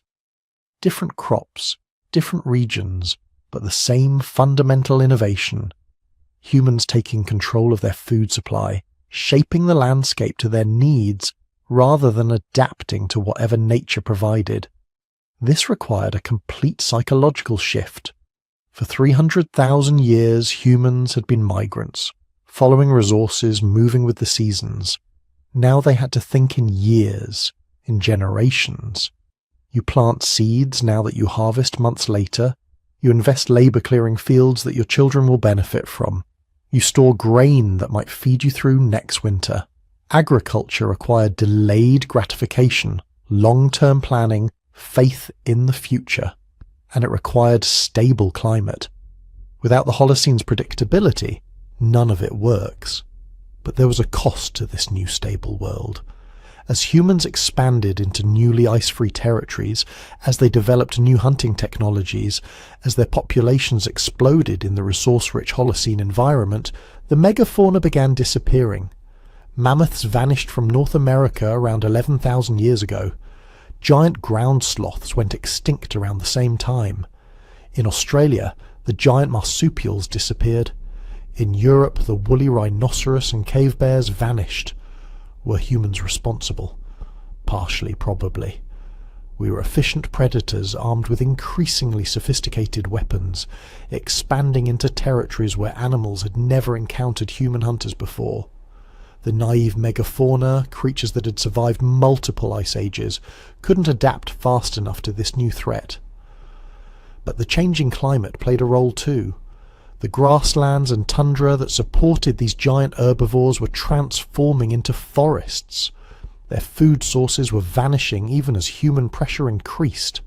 The result was a wave of extinctions that swept across the planet as the Ice Age ended. By 10,000 years ago, most of the spectacular megafauna that had dominated Ice Age ecosystems were gone. The planet was entering a new ecological era, one dominated not by giant mammals, but by a single medium-sized primate with an oversized brain and an unprecedented capacity for reshaping its environment.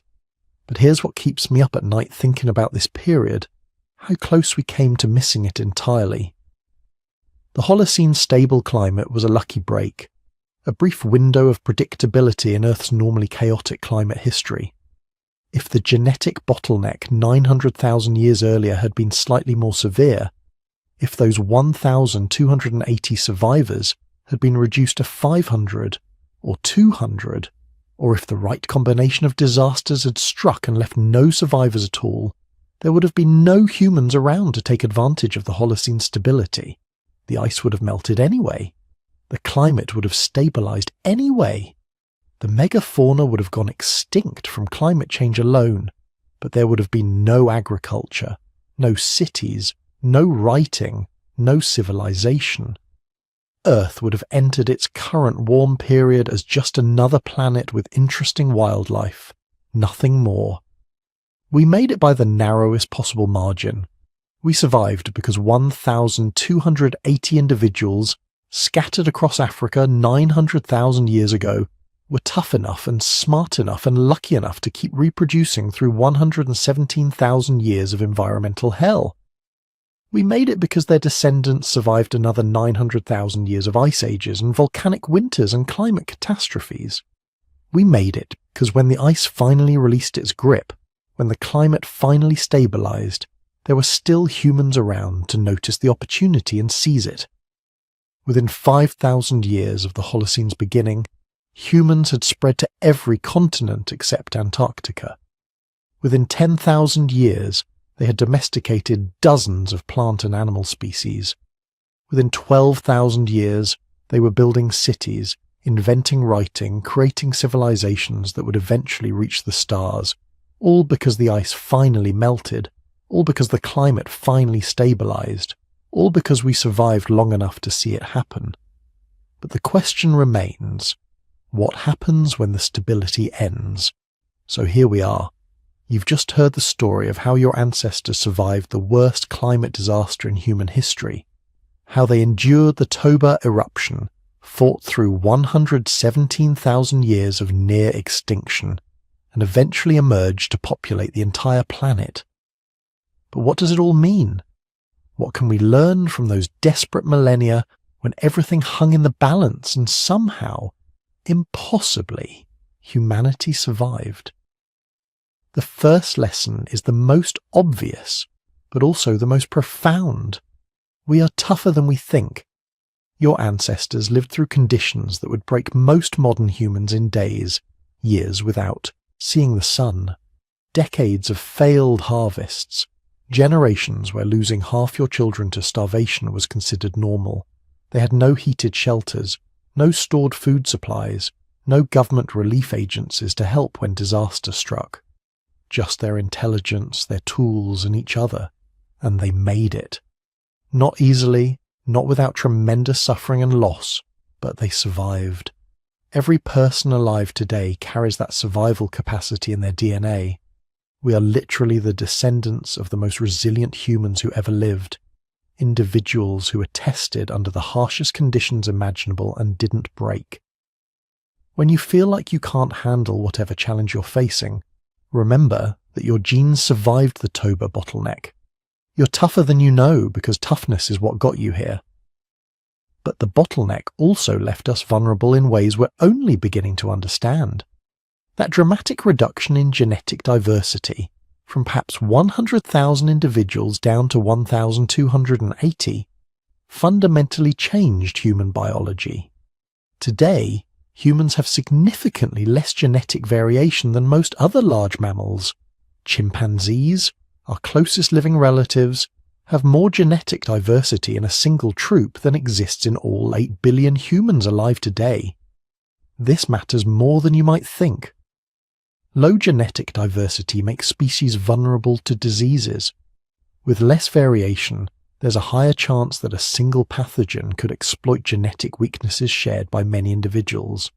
It's why the 1918 flu pandemic killed 50 million people, why COVID-19 spread so rapidly, why certain genetic diseases appear at higher rates in humans than they probably would in a species with greater diversity. Medical researchers studying human genetics keep running into this bottleneck signature. They find gene variants that should be rare appearing at surprisingly high frequencies. They discover that humans are unusually susceptible to certain diseases compared to other primates. The reason, in many cases, traces back to that event 900,000 years ago when human genetic diversity collapsed and never fully recovered. We're also vulnerable to inbreeding depression in ways most people don't realize. The bottleneck forced human populations into small, isolated groups for thousands of generations. This created genetic patterns that still affect us today. Some populations show higher rates of recessive genetic disorders because their ancestors spent so long in small, relatively isolated groups where everyone was related to everyone else. But here's what's really unsettling. We're not out of the woods. The lesson of the Ice Age isn't just about what happened then. It's about what could happen now. Today, we face climate change again. Not cooling this time, but warming. And it's happening fast. Faster than anything in the geological record except for the immediate aftermath of major volcanic eruptions. We're conducting a global experiment with our planet's climate, pushing it into territory it hasn't seen for millions of years. The parallels to the Ice Age aren't exact, but they're close enough to be terrifying. Our ancestors survived cooling because they could migrate toward the equator, following the habitable zones as they shifted south. But warming? Where do you migrate when the entire planet is heating up? When the equatorial regions become too hot to support large human populations, where do people go? There are no refugia from global warming, no safe valleys where a few thousand people can wait it out until things improve. And we've made ourselves more vulnerable in other ways. Our ancestors lived in small, dispersed groups. A disaster in one location couldn't wipe out the whole species. Today we've concentrated ourselves into massive urban centres, cities of 10, 20, 30 million people, all dependent on complex supply chains that can collapse if just one critical system fails. We've traded resilience for efficiency, and we might come to regret that choice. Then there are the supervolcanoes. They're still out there, still building pressure, still capable of triggering the same kind of catastrophe that nearly destroyed us before. Yellowstone is the one everyone knows about. It sits on top of a massive magma chamber that's been building for hundreds of thousands of years. When it last erupted 640,000 years ago, it ejected enough ash to bury Texas under 3 feet of volcanic debris. The next eruption could be even larger. Geologists monitor it constantly, tracking ground deformation, earthquake swarms, changes in gas emissions. So far, nothing suggests an imminent eruption, but imminent in geological terms could mean any time in the next 100,000 years. It could be tomorrow, or consider Campi Flegrei in Italy, right next to Naples, a city of 3 million people. This volcanic system has been showing increased activity recently. Ground uplift, more frequent earthquakes, changes in gas composition. Some volcanologists think it might be entering the early stages of a new eruption cycle.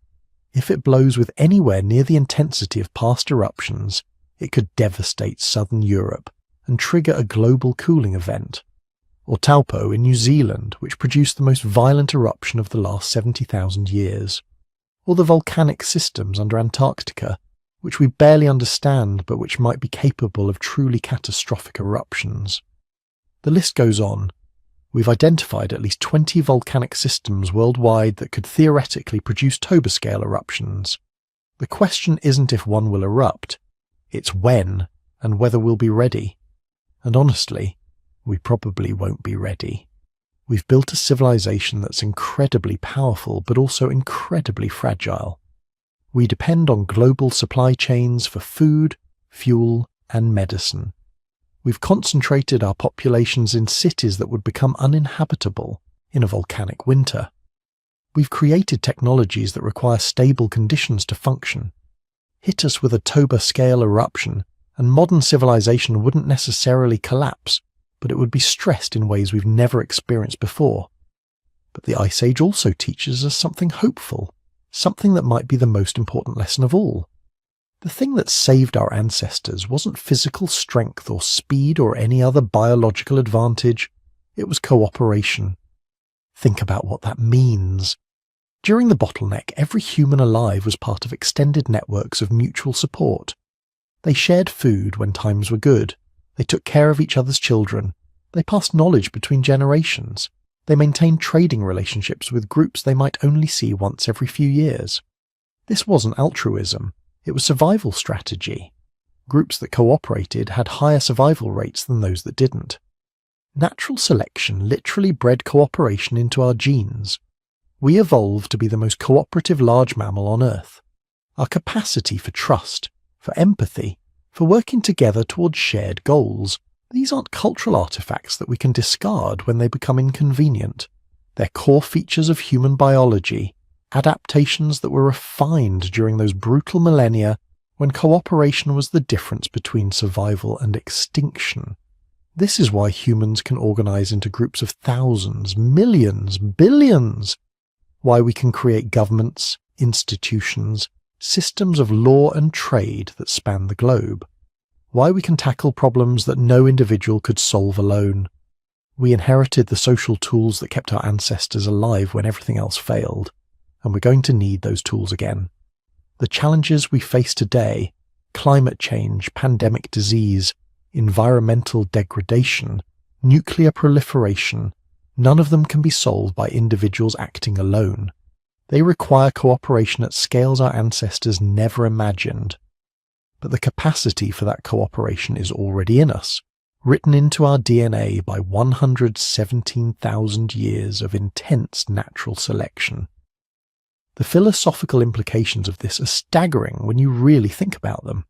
Every human being alive today descends from that tiny population of survivors. We're all, literally, cousins. The genetic diversity between any two humans chosen at random is tiny compared to the diversity between two random chimpanzees or wolves or elephants. We're one family, united by our shared descent from those few thousand individuals who refused to give up when the world turned against them. This should change how we see each other. The person sitting next to you on the bus, the stranger you passed on the street, the people living on the other side of the world whose names you'll never know, you share ancestors with all of them. Not distant ancestors from millions of years ago, but relatively recent ancestors who lived through the same catastrophe, who faced the same desperate struggle for survival. We carry their resilience in our genes, their intelligence in our minds, their capacity for cooperation in our social instincts. We are the product of the greatest survival story ever told, living proof that even when everything goes wrong, even when extinction seems certain, life finds a way. And here's the really mind-blowing part. The fact that you exist at all is absurdly improbable. Your ancestors survived the Toba eruption. They survived 117,000 years of climate chaos. They survived the expansion and competition with other human species. They survived the last glacial maximum when ice sheets covered a third of the planet. They survived plagues, famines, wars, and countless other disasters we don't even have names for. At any point, if any one of your thousands of ancestors had died before reproducing, you wouldn't exist. If one couple hadn't met, if one child hadn't survived to adulthood, if one person had made a different choice about where to migrate or who to marry, the chain would have broken and you wouldn't be here. But they did survive, every single one of them. Through disasters and catastrophes that would seem impossible to endure, through hardships we can barely imagine, they kept going. They had children who had children who had children, an unbroken chain of life stretching back 900,000 years to those desperate survivors of the volcanic winter. You are the end result of the most unlikely survival story in the history of our species. You are here because your ancestors were tougher, smarter, and more cooperative than anyone had any right to be. You carry their legacy in every cell of your body. So when you face challenges in your own life, when things seem impossible, remember where you came from. Remember that you descend from people who looked extinction in the face and refused to quit. Remember that survival runs in your family, and your family survived the worst that nature could throw at them. The Ice Age ended 11,700 years ago, but its lessons remain. We are resilient, we are vulnerable, we are stronger together than alone, and we are still here, still surviving, still adapting to whatever challenges the world presents. That's the lesson from the frozen past. That's what the Ice Age teaches us.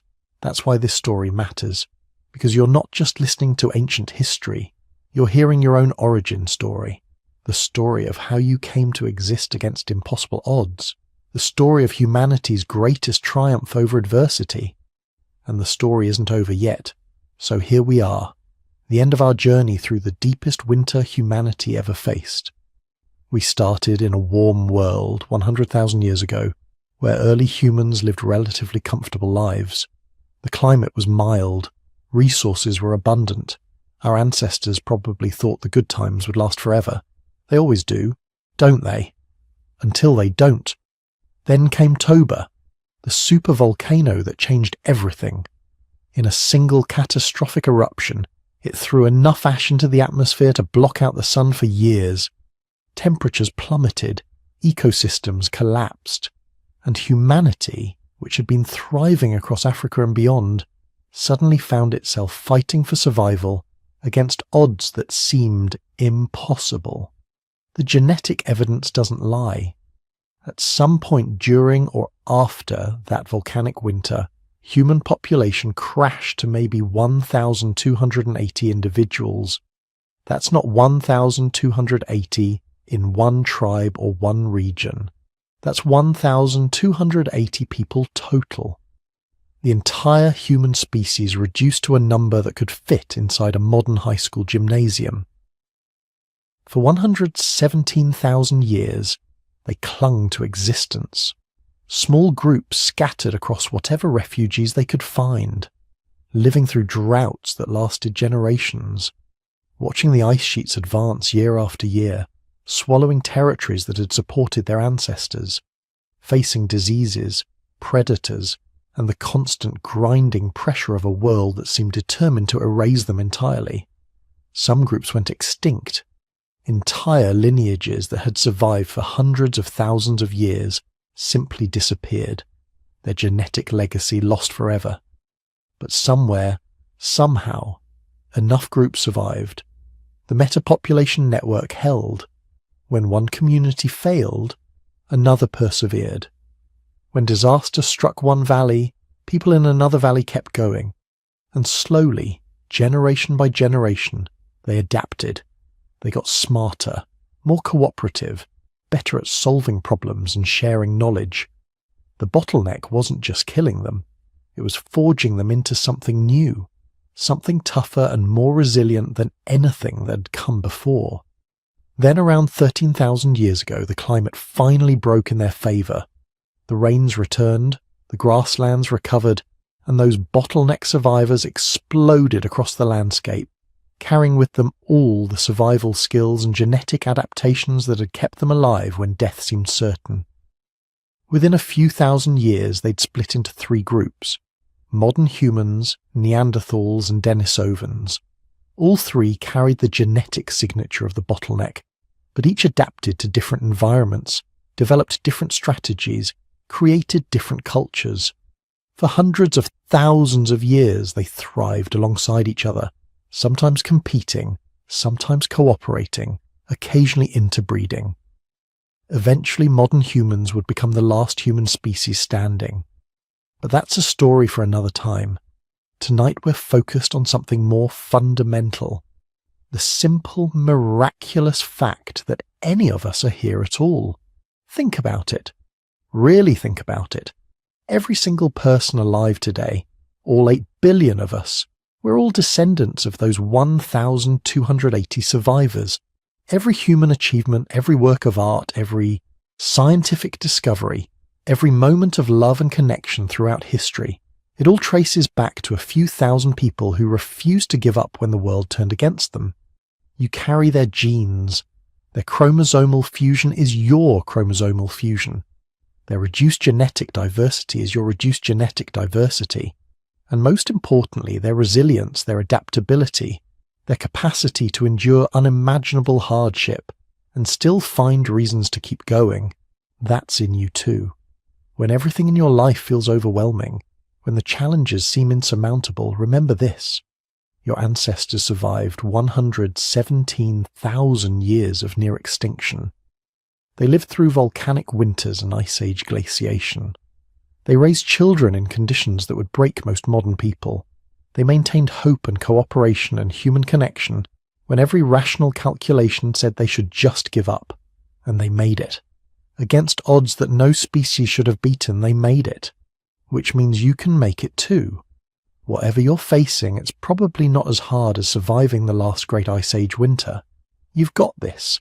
It's literally in your DNA. As you drift towards sleep tonight, let that knowledge settle into your bones. You're not just some random collection of atoms that happen to achieve consciousness. You're part of an unbroken chain stretching back nearly 1 million years. Every one of your ancestors, from those bottleneck survivors to your own parents, faced their own struggles and found ways to persevere. And now you're here, carrying their story forward into an uncertain future. That's not nothing. That's miraculous. If this journey through deep time resonated with you, if learning about humanity's closest brush with extinction sparked something in your imagination, I'd love if you'd hit that like button and consider subscribing. There are so many more stories to explore, so many more moments when history balanced on a knife's edge. Drop a comment and let me know where you're listening from tonight and what part of this story stayed with you. Was it the scale of the catastrophe, the resilience of the survivors, the improbable chain of events that led to your existence? I read every comment and love hearing how these stories land with different people. And if you want to support the creation of more content like this, YouTube memberships are available, but that's entirely optional. Whether you're a member or just passing through, I'm grateful you chose to spend your evening exploring humanity's frozen past with me. Sleep well, children of survivors. You've earned your rest.